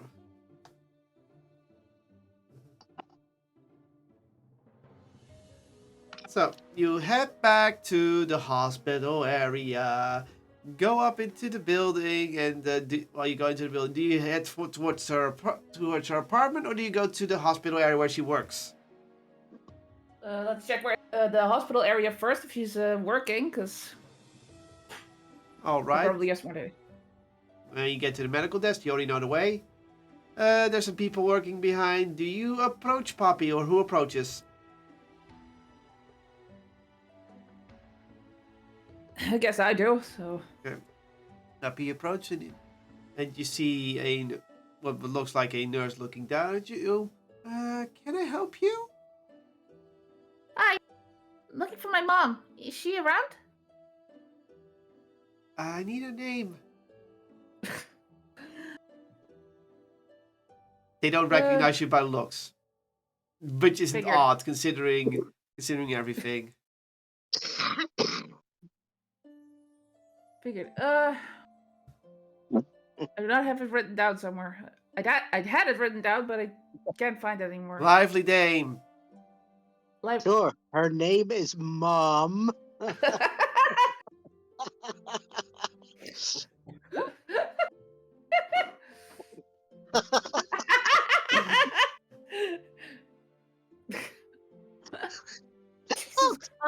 Ozzy!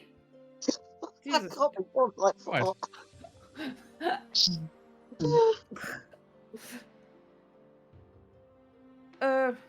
The lively dame or what? Yeah, Lively Dame. That's her name. Her name is Lively okay. Dame. Yeah, okay. It's lively dame. Lively Dame. Oh. Well, I don't think she's into. Well, she was in this morning, but now is in some off time because she ran a later shift. So she should be back home. What it is? Thank you. No problem. And I squeal off. Mm-hmm. Okay. And you go back down. Yeah. She's back home again. Let's go. Fair enough. So you head towards the apartment where your mom lives. I'm guessing you knock on the door. Yeah. Okay, you head some floors down. You then knock on the door, and it's quiet. But after a minute or so passes, you hear the door open, and then slowly she pulls it open. It's like, and you see your mom with a very groggy face. Yes.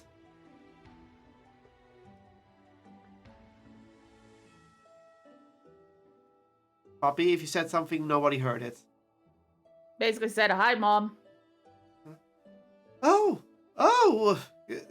Kindly, what do you... sorry, I was taking a nap. I was working. Slowly open the door fully. Hello? Are you traveling with my daughter? She's still a bit groggy, but she's composing herself. Yes. Yes. Don't worry, she's dressed decently.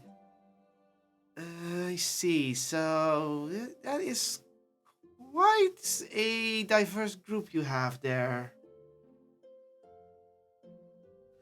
Behind because she had to look after someone else. It was a bit of a troublemaker. Okay. So there's also a troublemaker amongst. So this is not everyone. Got it. Oh, come in. Okay. You're all led into the living area.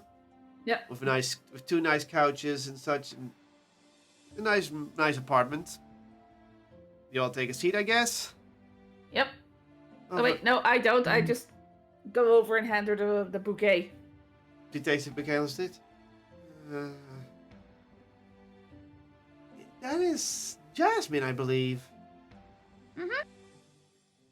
Oh, thank you. What's the occasion, though? Is there an occasion? Is there something I should know? She looks a bit concerned. Well, the jasmine can be useful for work, so, for medical stuff. So, and they're nice to have. You do think of practical ideas. All right, I'll put this somewhere where it won't dry out. Pia goes into a room which you probably think is the kitchen, and probably puts some water for the jasmine. Then she returns. So, everyone, welcome to my home. I am Lively Dame. I am the mother of the one you call Poppy. Yeah. She wasn't prepared for this. It's like she was very unprepared for this. So, is there anything you want? Some tea, some sort of drink? Oh, the stories you would have. I'll just thank you. Some tea? Okay. Looks at the rest. Does anyone else want some? We have really strong ale. Please. I would say no. I do Oh, not that's a drink shame. ale. I do not drink. I haven't drank ale in several years. It tends to not good to numb the mind when it comes to specific things. Lively Dame, Dame, sorry. not Dane. Dame, as in woman. Sorry. It's like the naming convention. Oh, she's born. She's like a lively dame. That's her name now. The naming convention of this society is kind of simple and silly, but it's kind of fun. There's a lively little dame. Lively dame. That's her name now. It's like their names just have they just go with names, meaning that the first thing can come through. Yeah. So I was like, no, I don't have any ale. I'm sorry. Sorry. Anything else? A cup of tea will be fine, thank you. Okay, 2 cup of tea. Points at you, Ozzius. What would you Ooh. like? Jasmine tea? I guess I can use some of the flowers. Sure. Emberlyn, she looks at you. I can't offer you any I'll ales join. here. Okay, so all tea. I'll join on the jasmine tea. Right. Give me a moment. Be done in a few minutes. And she goes back into the kitchen. Why is your left eye twitching? I'm resisting the face palm. Oh, he's like, oh, really? You just got the jab in and you want her to use her? Okay, so, about 5 minutes pass before she returns with 4 cups of tea and gives you all a cup of tea. Here you go. You, Jasmine, and you, Jasmine. Okay. And then she takes a seat somewhere and she looks at everyone.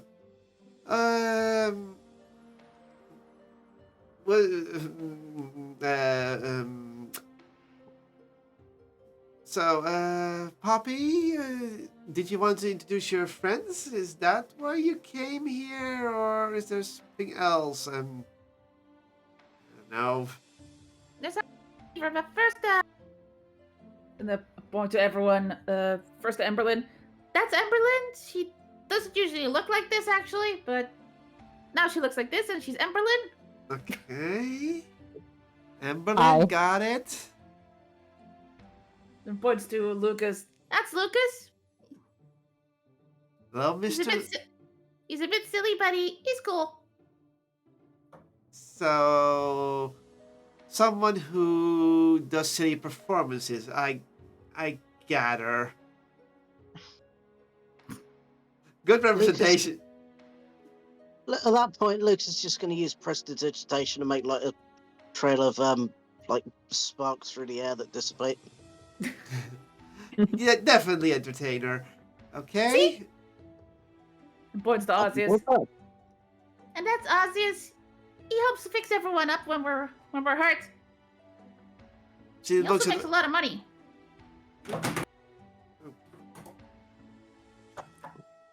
Okay. She looks at you, Ozzy, a fellow healer. Some of the clergy, if I'm correct. Yep. I recognize some of the doohickeys that you have on you. You have that sense of serving a higher power. Hmm. Correct. Okay. Pleasure to meet you. I am Lively Dame. I am the head nurse of the hospital here. So I am also a practitioner of healing magics and all kinds of medicine.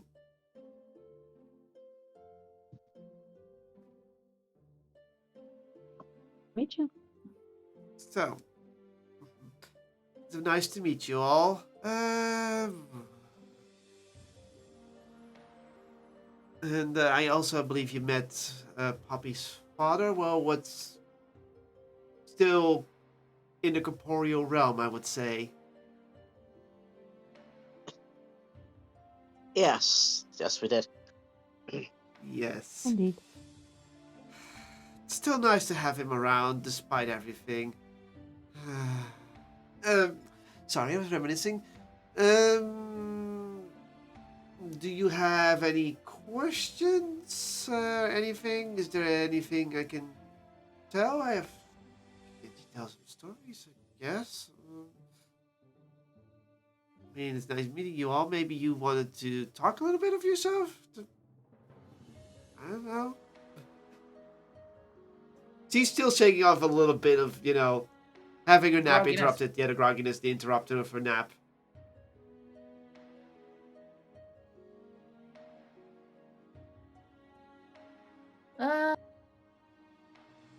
Well, one thing we did is we godverdomme.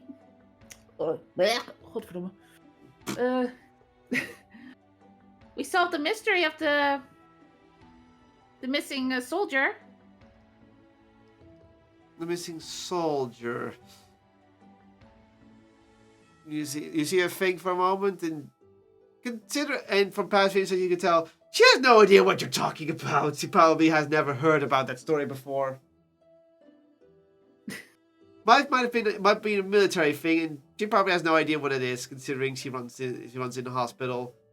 Yeah. It's like, that is nice. I'm guessing that is something a recent development. No, that's something that happened quite a while ago, when I was still here. So a soldier went missing when you were still here, and you solved what happened to it. But that's great. I would love to hear how that came to be. We could give her the quick quick recap of that. Okay, so what parts do you exclude, or what parts do you keep in?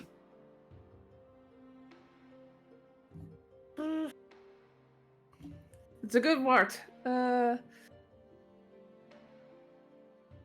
Probably skip like the monotonous things, but we probably just put in the part where we found the pits that to our eyes was invisible, and that to everyone else was visible. That I could walk over. Okay. So she just absorbed things. She asked a few questions, and then it's like, live it. And then after a while, it's like, I see. So that's quite a development for us as well.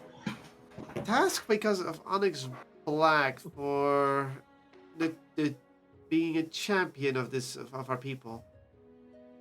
I've heard about that though, yes. The whole time that Poppy is regaling this story, I'm essentially illustrating it with minor illusion. Okay, that does help. That is actually very smart.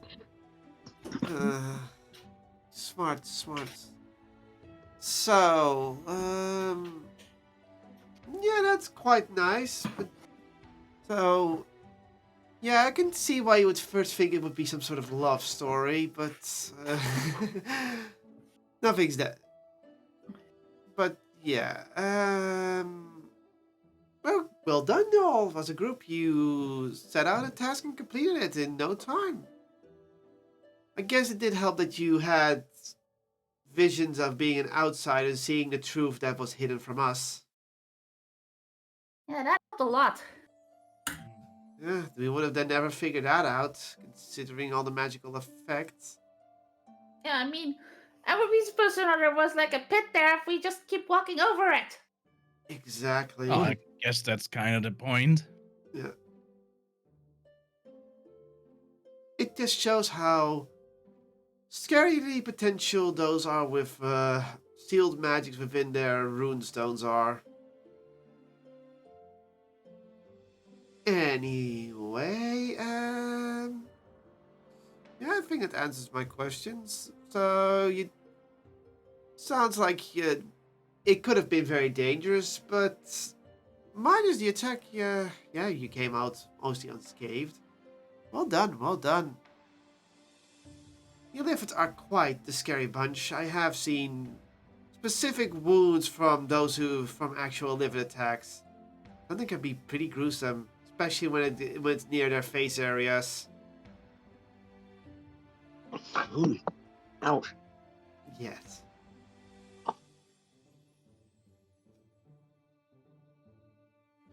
So, in that time I simply was assisting in a surgical removal of runestones and reattaching new runestones.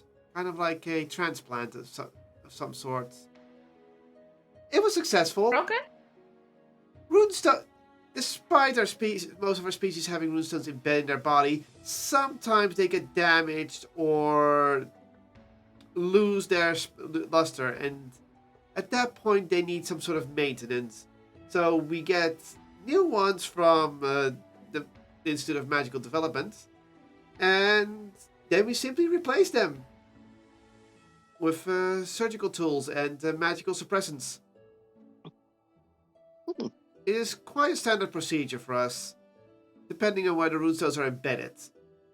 For certain folk, it's harder. For others, not so much. Well, I need to do that too? No, you're a pureborn. Pureborns do not have runestones embedded in their bodies. Okay. So while the procedure is needed, the number of times the procedure will slowly dwindle as our race will all become pureborns at one point or another. Only those who are survivors of the Archmage Society still have the runestones embedded into their bodies.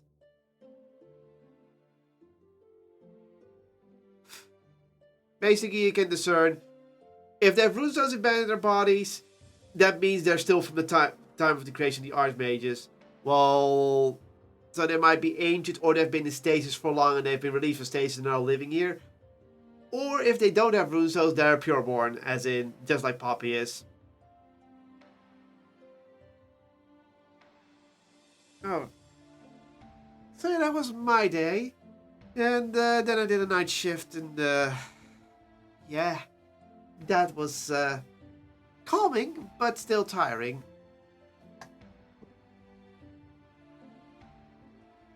So, is there anything else? I was not prepared for a visit, to be honest. Yes, sorry. Had we realised you'd not long come off a work shift, we perhaps would have given you a bit more time to sleep in. It's no problem, dear. Trust me. I sometimes get awoken in naps for emergencies, being a head nurse and everything.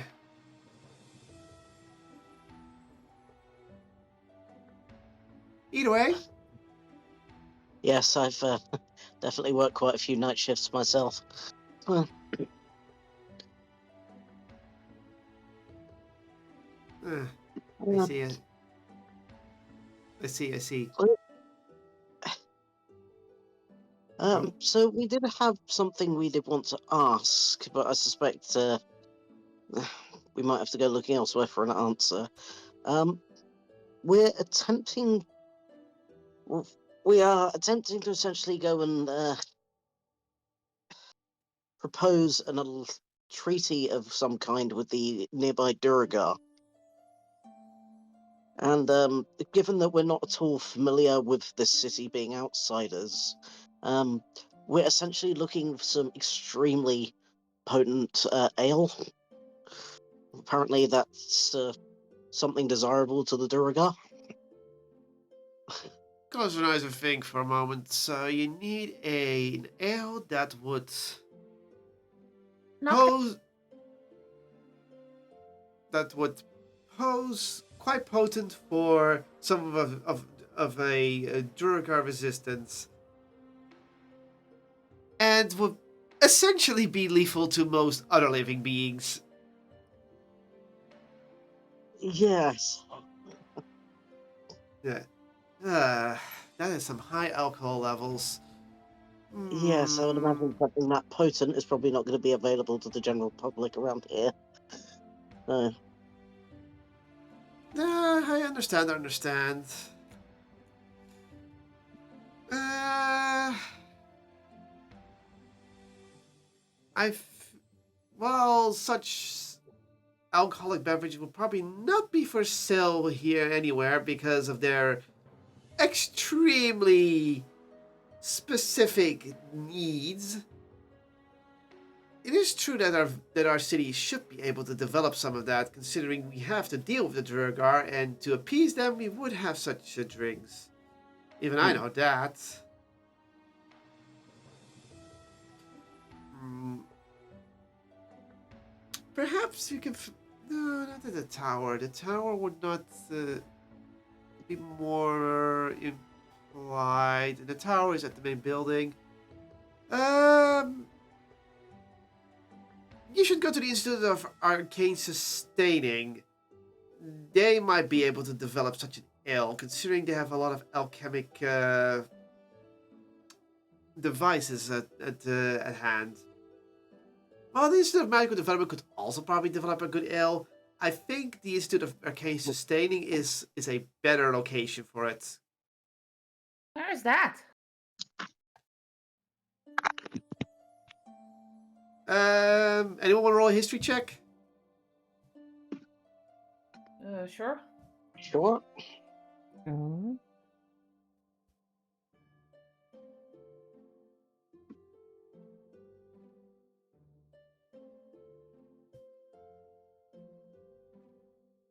Damn, someone's paying attention.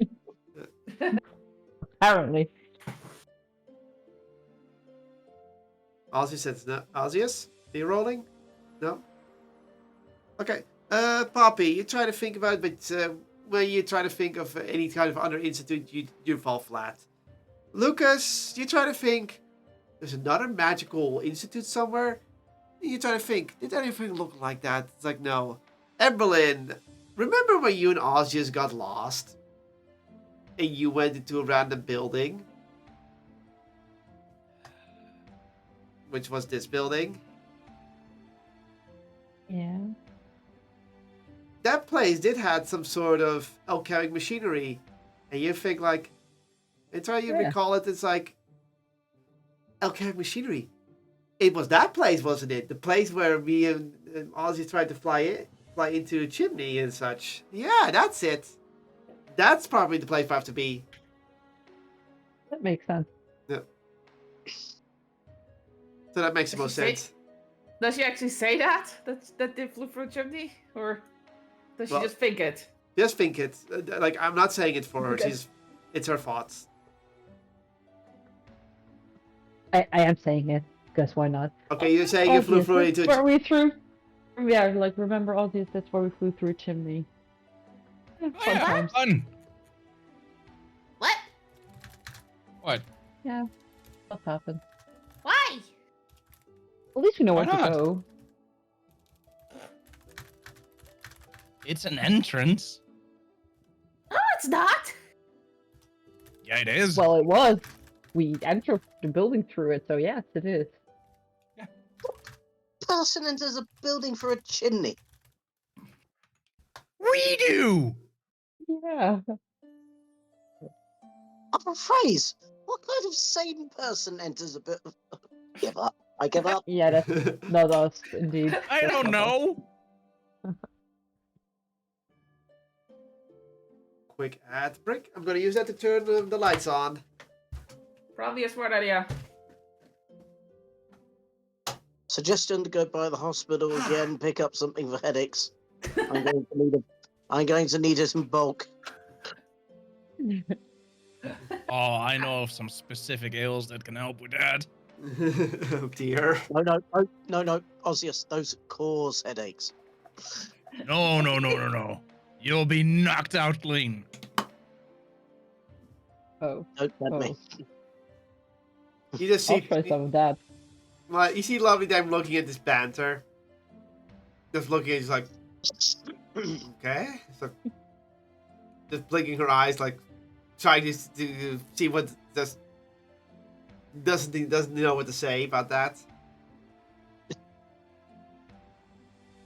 I've heard stranger tales. That's the only reaction comes out of her.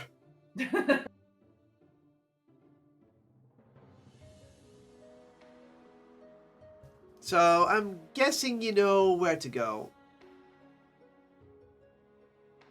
They apparently know where to go. Okay. Yeah, we'll just have to fly up and then we can see the building. I'm not gonna go through the chimney. You're small enough. I don't wanna.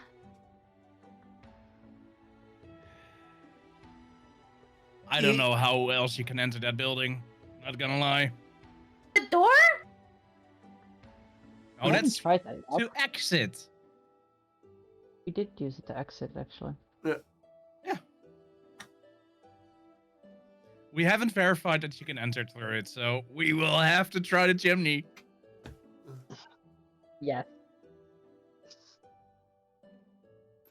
Mrs. Lively Dame, despite appearances to the contrary, I promise you sincerely your daughter is in safe hands. It's not good. Safe-ish. If she wasn't in safe hands, she wouldn't have been able to arrive here, correct? Good.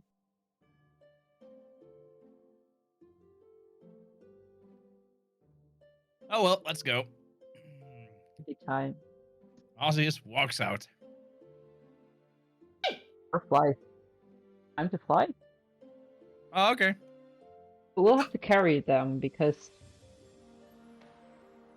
I can cast fly on everyone, but that would be a bit of a shame. Ah, they can just try to follow us. You can also just... Are they always this impulsive? Unfortunately, they add Normally that was. an element of randomness to our order, shall we say.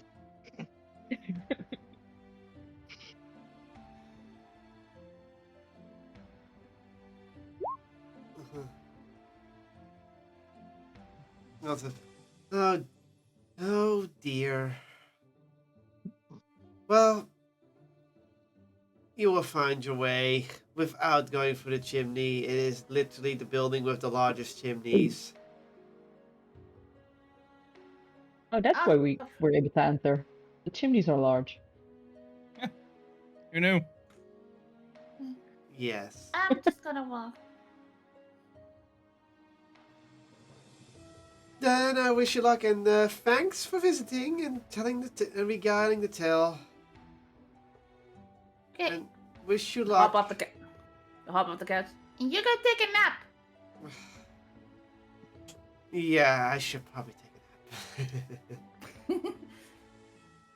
Thank you for having us, and I hope you sleep well.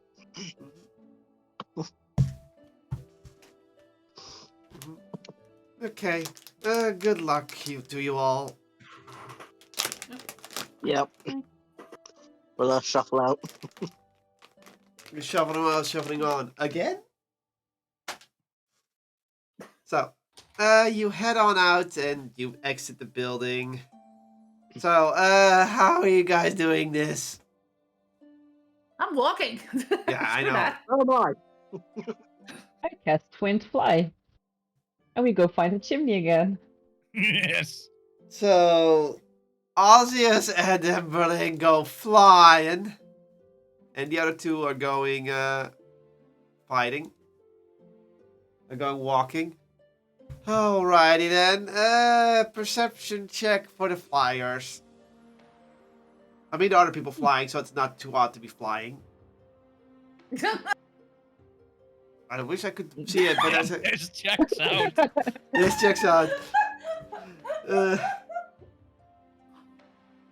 Clearly, you fly up and start looking around for the building with the largest chimneys, and you look around, and then you figured you're not from the North Pole, and decide to just look for the biggest building, and you end up going towards the wrong building, which is this one. Like, hey, this is the biggest building, right? So it should have your largest chimney. They'll probably have the biggest chimneys as well. That makes sense because you don't see the largest chimneys somehow. We're gonna end up with Onyx Black again. Now you're going to the broom closet again.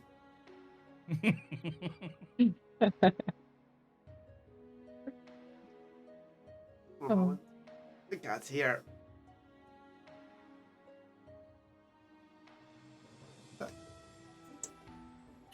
Come on, get away from the microphone, thank you. Thank you, cat. So, while those two are getting lost. A moment. Yes,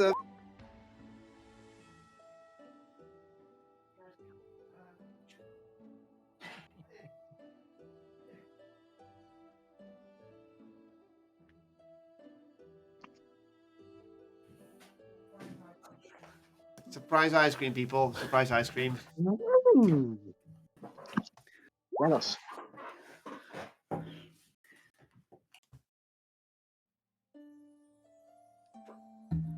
My cat is not.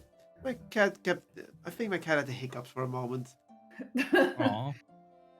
She's not eating and drinking. She just looked a bit tired. She just woke up. She was going a little bit like she had to eat or throw up or things, but she's fine. Because when I gave her Aw. treat, she ate it up immediately, so there's nothing wrong with her then.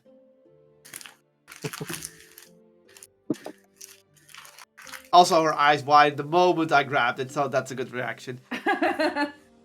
Yeah, sounds like a typical cat boy. I don't feel too a treat. So, walkers, you don't need to do that because you're not doing it. You have basic sense of direction in this case. It's just the flyers that are just being silly this time. So, Only this time. you two. So this group gets over here, walks, and the other one flies. Flyers, you find yourself in front of this large building. You can't find Judas chimneys, but it's definitely the biggest building. What do you want to do? This doesn't seem like a chimney we would fit through. It was the biggest I building, right? Well, I don't really recognize the chimney we went through. Hmm. I don't think I can even fit through this one. No, doesn't look like this is the right building. Which is weird.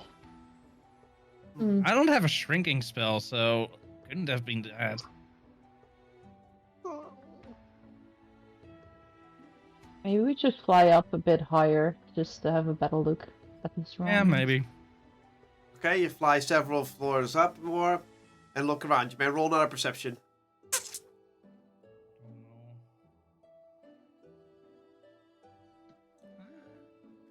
Ah, You both look around and eventually see a little bit further towards the north. You see a building with very large chimneys.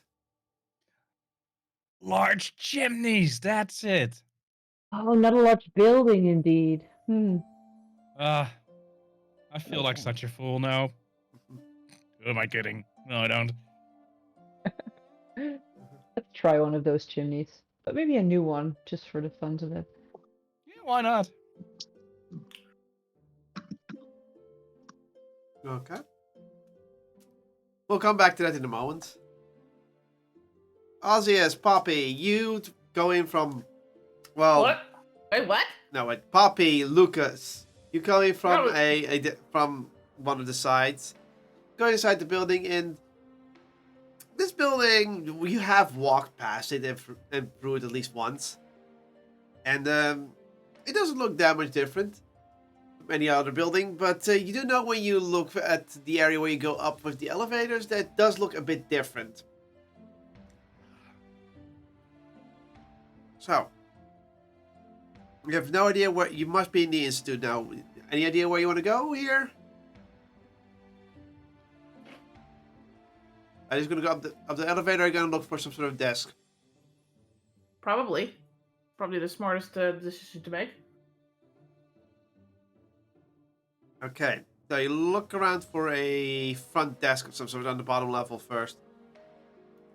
You do find something like that, and there are indeed several people in line. So you're gonna have to get in line this time, I'm afraid. There is no desk free. And then we get in line. Suckers. As you look around, you see several people walking around, but mostly you see people coming from going up to the higher floors, wearing several thick padded gear, like they have. That's supposed to absorb things, like heat. Like big padded gloves, big padded clothing. So hazmat suits. Yeah, not hazmat suits, more like what you think a blacksmith would wear these days to endure heat.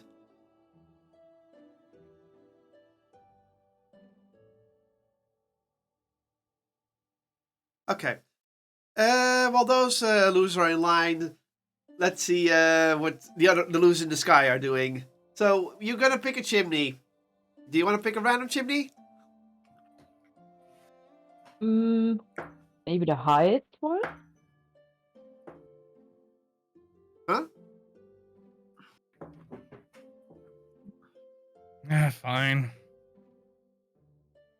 As high up as we can go. Roll d12.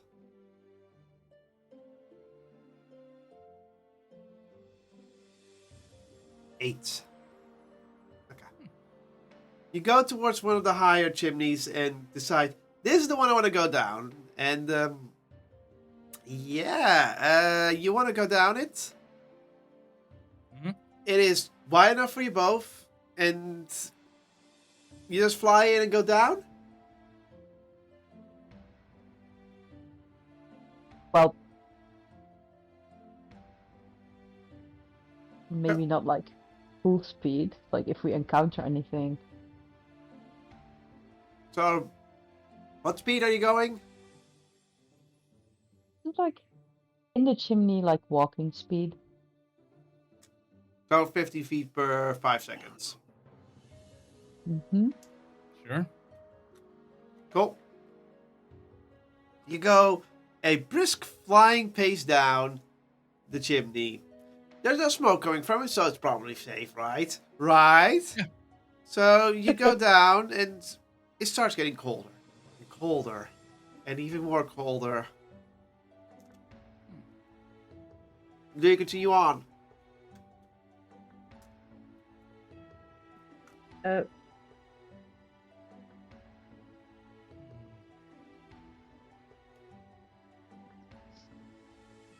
Does my hair warm me, or because I'm vulnerable to colds? I don't like it, right? It is getting, despite everything, you do feel colder while you keep going down.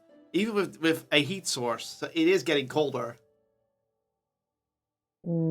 I use produce flame as an extra heat source. That's what you want to do? Um, Are you sure? No, I guess not. Let's just continue. It doesn't hurt yet, right? So let's continue. No, it's just very unpleasant. Okay, so you continue along and go deeper, and the cold increases and it increases, and it's starting to feel a little bit numbing. You're not dressed for the cold. Maybe this is the wrong chimney. Well, I do have a hobo outfit, which might be warmer. No, it's not warmer. Oh. Kind of Let's weird, just right? You try would another expect one. fire Yeah, about in that. this chimney. Sorry, what? No, never mind. What are you doing, Amberlynn? No, I'll just suggest that we go find another chimney. Okay. Might as well. Yeah, I need you both to roll a Constitution saving throw before you try to get out. Oop.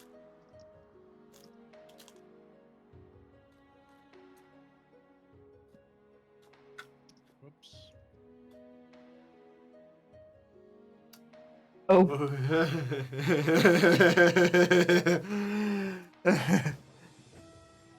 Emberlyn, you feel the cold suddenly spike and increase, like an explosion of coldness went off from far below you. You shrug it off. Arceus, the cold really gets to you, and you feel kind of numb and unable to move because of the sheer variety of cold that just entered your body. You're not knocked out, you're just immobilized at the moment. You're like, hey. You're shivering a lot and you're unable to move at the moment. It's what's wrong? You okay? cold. I feel that, but not too bad, right?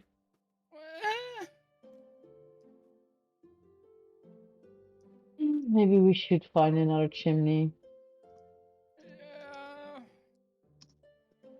Okay, let's go up then. I mean, as you try to go up, Ozzy is unable to even fly up. He's just going up and it's like, cold. Yeah, I didn't know that yet. Yeah. Can I try to drag him up? Considering he's technically still flying, it is possible, but it will slow you down. That's okay, I just take his clothing and try to pull him up. Like, such a wussy.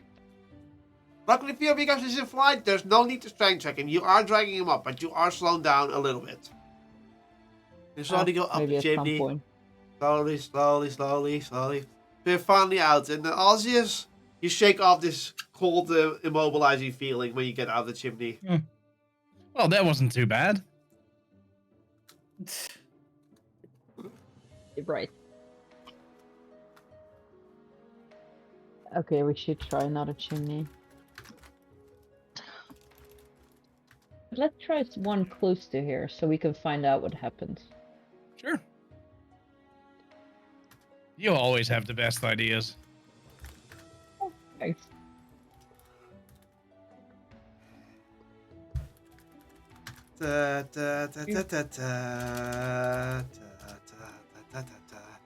Okay. I did want to say you don't. So you want to go down another chimney?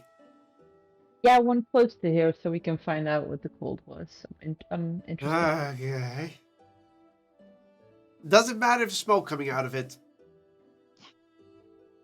Well, me probably not, but Arceus I think would mind.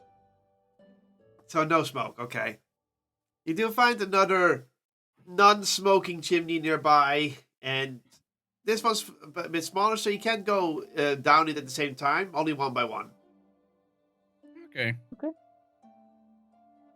Okay. Do you fly down the chimney? Yeah. Okay.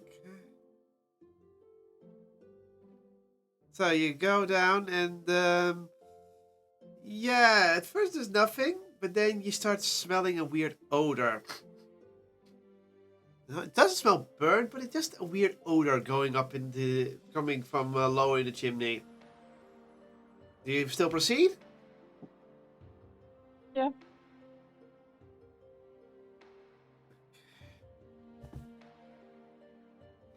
You both keep going down deeper and deeper into the chimney, with the fragrance increasing more and more. You can't identify it, but something's being definitely brewed below, and you can keep going, but But there is something about this fragrance that tells you, is it smart to further go down? Are we going to end up in a boiling pot of some sort, maybe? That would not be fun. Well, we would feel the heat if there's a boiling pot, right? So there might be some gap to squeeze through. Yeah, maybe. Let's keep going if it doesn't hurt yet. Again. Okay. Okay. We go further down. The smell intensifying, you're getting close to it, and you feel a little bit of heat coming up now. Both of you! Uh-oh. Wisdom saving throw! 2 more. 28. Osseous, the smell penetrates your nostrils and enters your mind. It is clouding you for a moment, and you're like, wait, what? And it's like, oh, right. No, there's nothing wrong. It is, it's just something weird, some weird magical effect. You're like, it's a weird magic thing. Yeah, okay, I'll just shrug it off. Like, I know what I'm doing. I know exactly what I'm doing. I'm a smart guy. Evelyn, on the other hand, No. your thoughts turn to 0. You cannot think, and whatever your thoughts are right now, it's empty head. You're essentially at this moment, your intellect is 0. But my flight uses concentration. You're still concentrating. You're not the concentrating for. You just have any intellect anymore. Okay, at least we keep flying. But You still keep flying. Yes, you still keep flying. I never said that you broke concentration. I just said you're just really stupid right now. Doy! well, this is a nice chimney indeed. I wonder if we're almost there. By the way, Well. passive insight, Ozzy, you can tell that Emberlyn is not fully there right now. Nothing new. Okay. Where are we heading again? Down. Down. Yep, What's that's the down opposite again? of up. Oh, that way. Okay. Eventually, you find yourself feeling a lot of heat, and you see a boiling pot below you inside some sort of steel chamber. Well, that does look pretty. It does look Yes, pretty. we're here. The pot, the liquids in the pot glow a silverish glow. Ooh, a glow. I'm gonna check it up closer. I'm gonna Oh, go no. there. Don't touch it. It might be Touch it, dangerous. okay. Touch it, you said. Okay, yeah. I'll do No touch. No that. touch. God. I can't hear you. Oh dear. I'm stopping her. Alrighty then. How are you stopping her? By grabbing the arms. Okay, Emberlyn, do you when he grabs you, do you stop? I do not. I want to go to the glow. Contested strength check.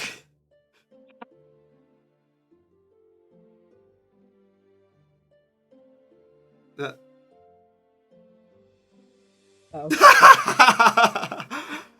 You're lucky. Yeah. Somehow, in some miracle of manners, Dosius grabs you and you're like, no, glow, glowy stuff, and it's like a child trying to flee through her mother's grip. But for some reason, the turtle holds strong and uses his weight of his full silver body to hold you back. It's like, no, no. And you just cannot budge him further. You're so mean. I know. That's because I care about you. Wait, who are you again?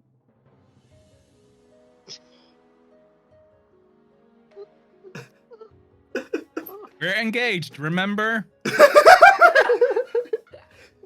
Oh, we're what? Look, rings. You're too stupid to even realize that this is a joke or deception. You just believe it straight out of the box. I do believe it. That's, yeah. Wow. Okay, well, let's leave this place. Well, You want to go down. We should go there. yeah, well, we're going to land. You're gonna land near the pot. Is it too late to get back in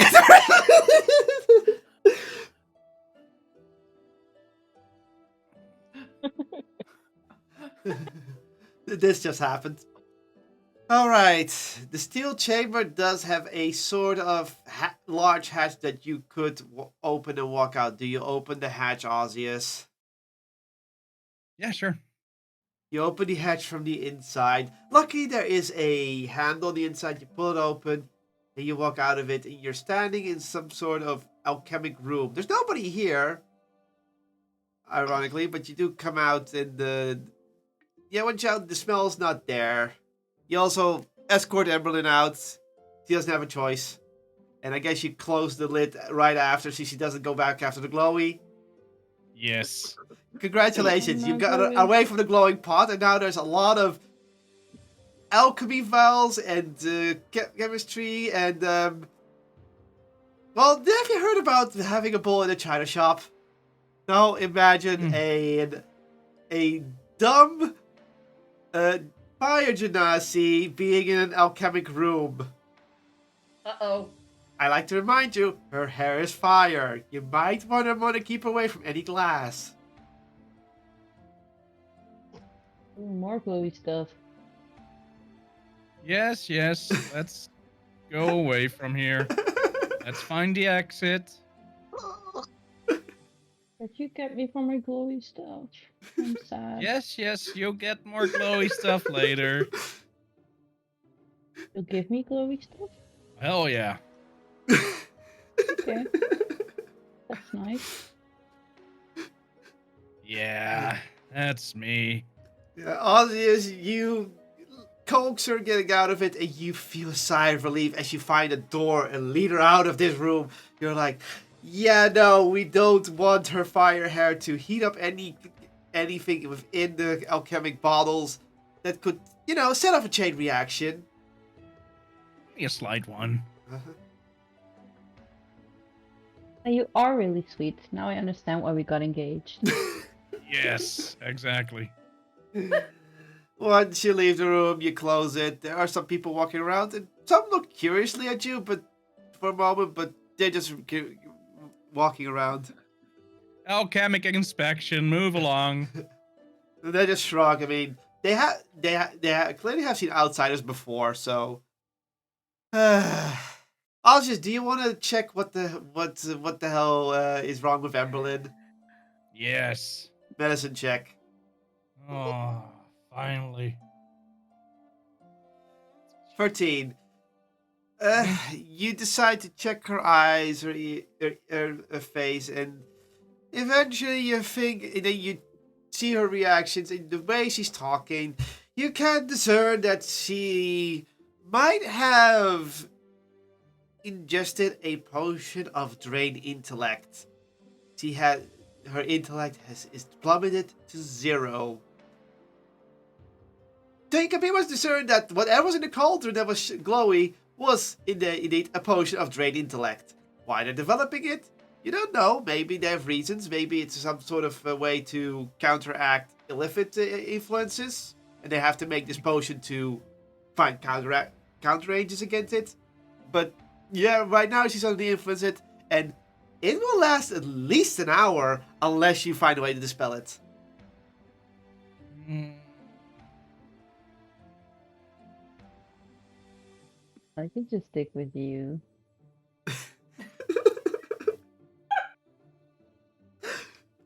This is why you don't go down random chimneys in a freaking institute with alchemic stuff. There might I be don't some. see the issue.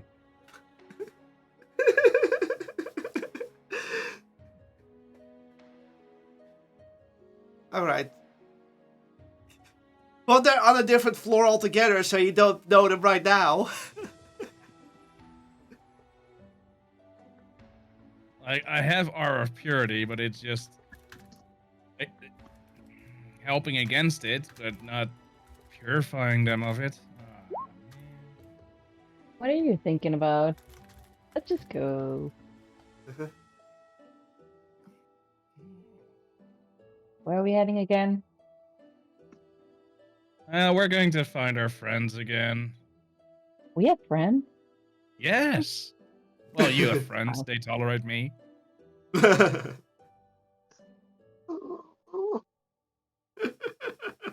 Well, let's go All find right. them.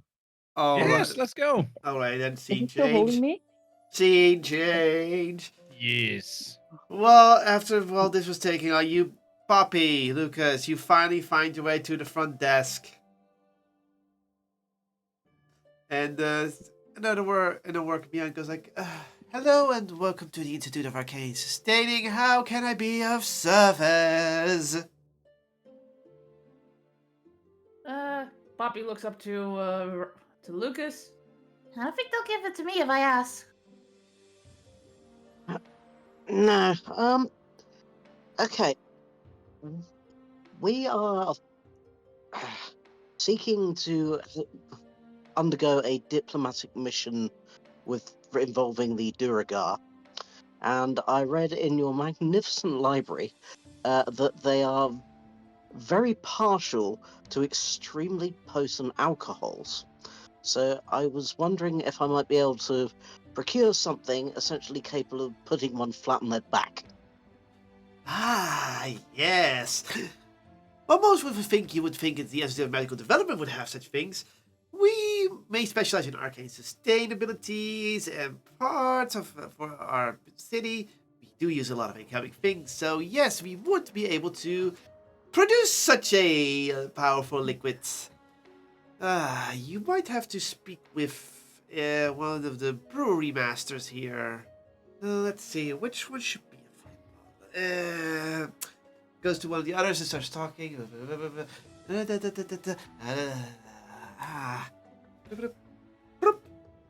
Pulls out. The brewery master. Which brewery master we should be? Boiling, should I'm off. Be fine now. Let's see. Yes. The good old version green emblem. He is your brewery master you want to visit. Green emblem. Great emblem. Okay. Which floor is he on? He should be on the 22nd floor. Alchemic lab number C5. 22nd. Thank you very much. Thank you. Good luck, outsiders, with your diplomatic mission. So you two are going to go up, and the other ones are going to go down. And I'm going to roll one thing.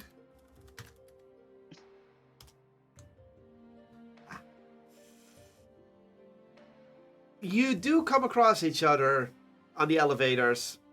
So as you do when you're going down, you do see the other ones going up to the 20th floor. Oh, hi. I Found you. You and gotta go up. and then you're already out of hearing range. You're out of hearing range. I just point up. Yeah. And I point down. Yeah. In the brief time you go past, I'll just say 22. Are you pointing at the floor? Oh, they're her friends. They're going up. Oh. This is why I don't sit there, kitty. Maybe we Let's should follow also go them. up. Oh, let's follow them. Okay. Wow, the zero intellect person had a good idea. Can I reverse the direction of the No, you're gonna have to. elevator? You're gonna have to get off the first floor and then get up to one that goes up. Okay. There are friends. I like to meet my friends, so yeah. Yeah. Oh no. So I guess you get off the next floor and then go up to the 22nd. Yes. Okay, there you go. So you get off, get up, and you go up to the 22nd floor, where the other two were hopefully waiting for you. They have. All right. And then you Sure. reconvene, and obviously you can see there's something wrong with Emberlyn because of how she's standing and acting. Passive insight, you know there's something Hi. wrong. You didn't find the alcohol first, did you? Are you our friends? That's fun. Huh? I repeat the question. Osseous? Oh, there was no alcohol, I think. I take Poppy's cheek and say, "You're cute."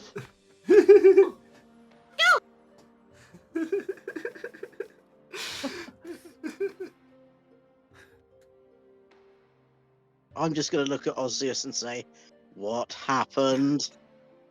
I don't know. Is that a deception check? No, I just really don't know that much about it. Okay. It was like, He's not sure. you know, No. chimneys and there was something brewing, and then she got stupid. It was glowy. You forgot about that. Oh, it was glowy. Yeah. Yes, dear. We're engaged. Did you know that? For real? I'm just going to pinch the bridge of my nose, mutter something probably profane in Elvish. Kitty. Stay here. Look, keep her here. We will be right back. We just found you. We're gonna come with you. Yeah, let's go with you. Yeah. No. Yeah. Yes. Don't leave her alone with me. You're a fiance, she said. Again, you were getting cut off at the start again. God damn it. But you're a friend. Oh, you don't want to spend time with the person you're engaged to, then? Obviously I do, but, you know, friends are important too. Oh my god. I agree. We've got so much time ahead of us. Before I have a bloody aneurysm. Stay here. Keep her out of trouble. And try not to be you. For 5 minutes. Why are you so You want mean? For you. Me to keep us fine. out of trouble. Are you? Did you also drink a potion of stupidity? So you do know what happened? No? Passive Oh, insight for says like God's he's just sake. guessing at this point. Do you know what? I'm going to produce my familiar and say, somebody needs to have a brain in the group we are leaving here. You look after her, make sure she doesn't run away. I am leaving my ferret in charge and walking off to find this green emblem. I follow you. I follow you. Fuck's sake.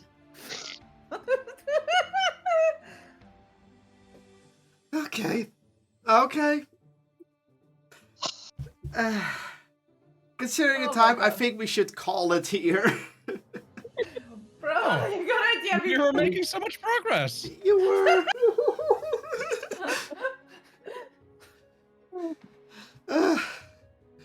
I hate cutting it off here because this is only going to last you, but we're going to have to cut it off here because there's going to be a whole batch of stings going on soon. Alrighty then. Aw. So, with that said, the group finally got some information and stuff, and now are starting to procure ale. With Emberlyn, I wouldn't even say that she's incapacitated, she's a stupefied. Yeah, stupefied sounds about right. With your stupefied party member being left alone with a ferret familiar, the rest of you look for a green emblem. But, so, next time, you will try and procure the ale, and after that, make plans to go to the Druagar and recruit them to your cause against the Illithid. But, what kind of dangers lie ahead in the Underdark?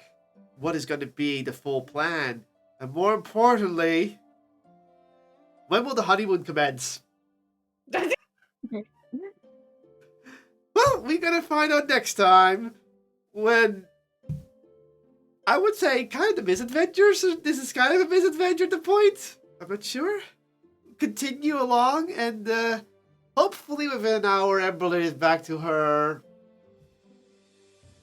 Normal stupidity. Yeah.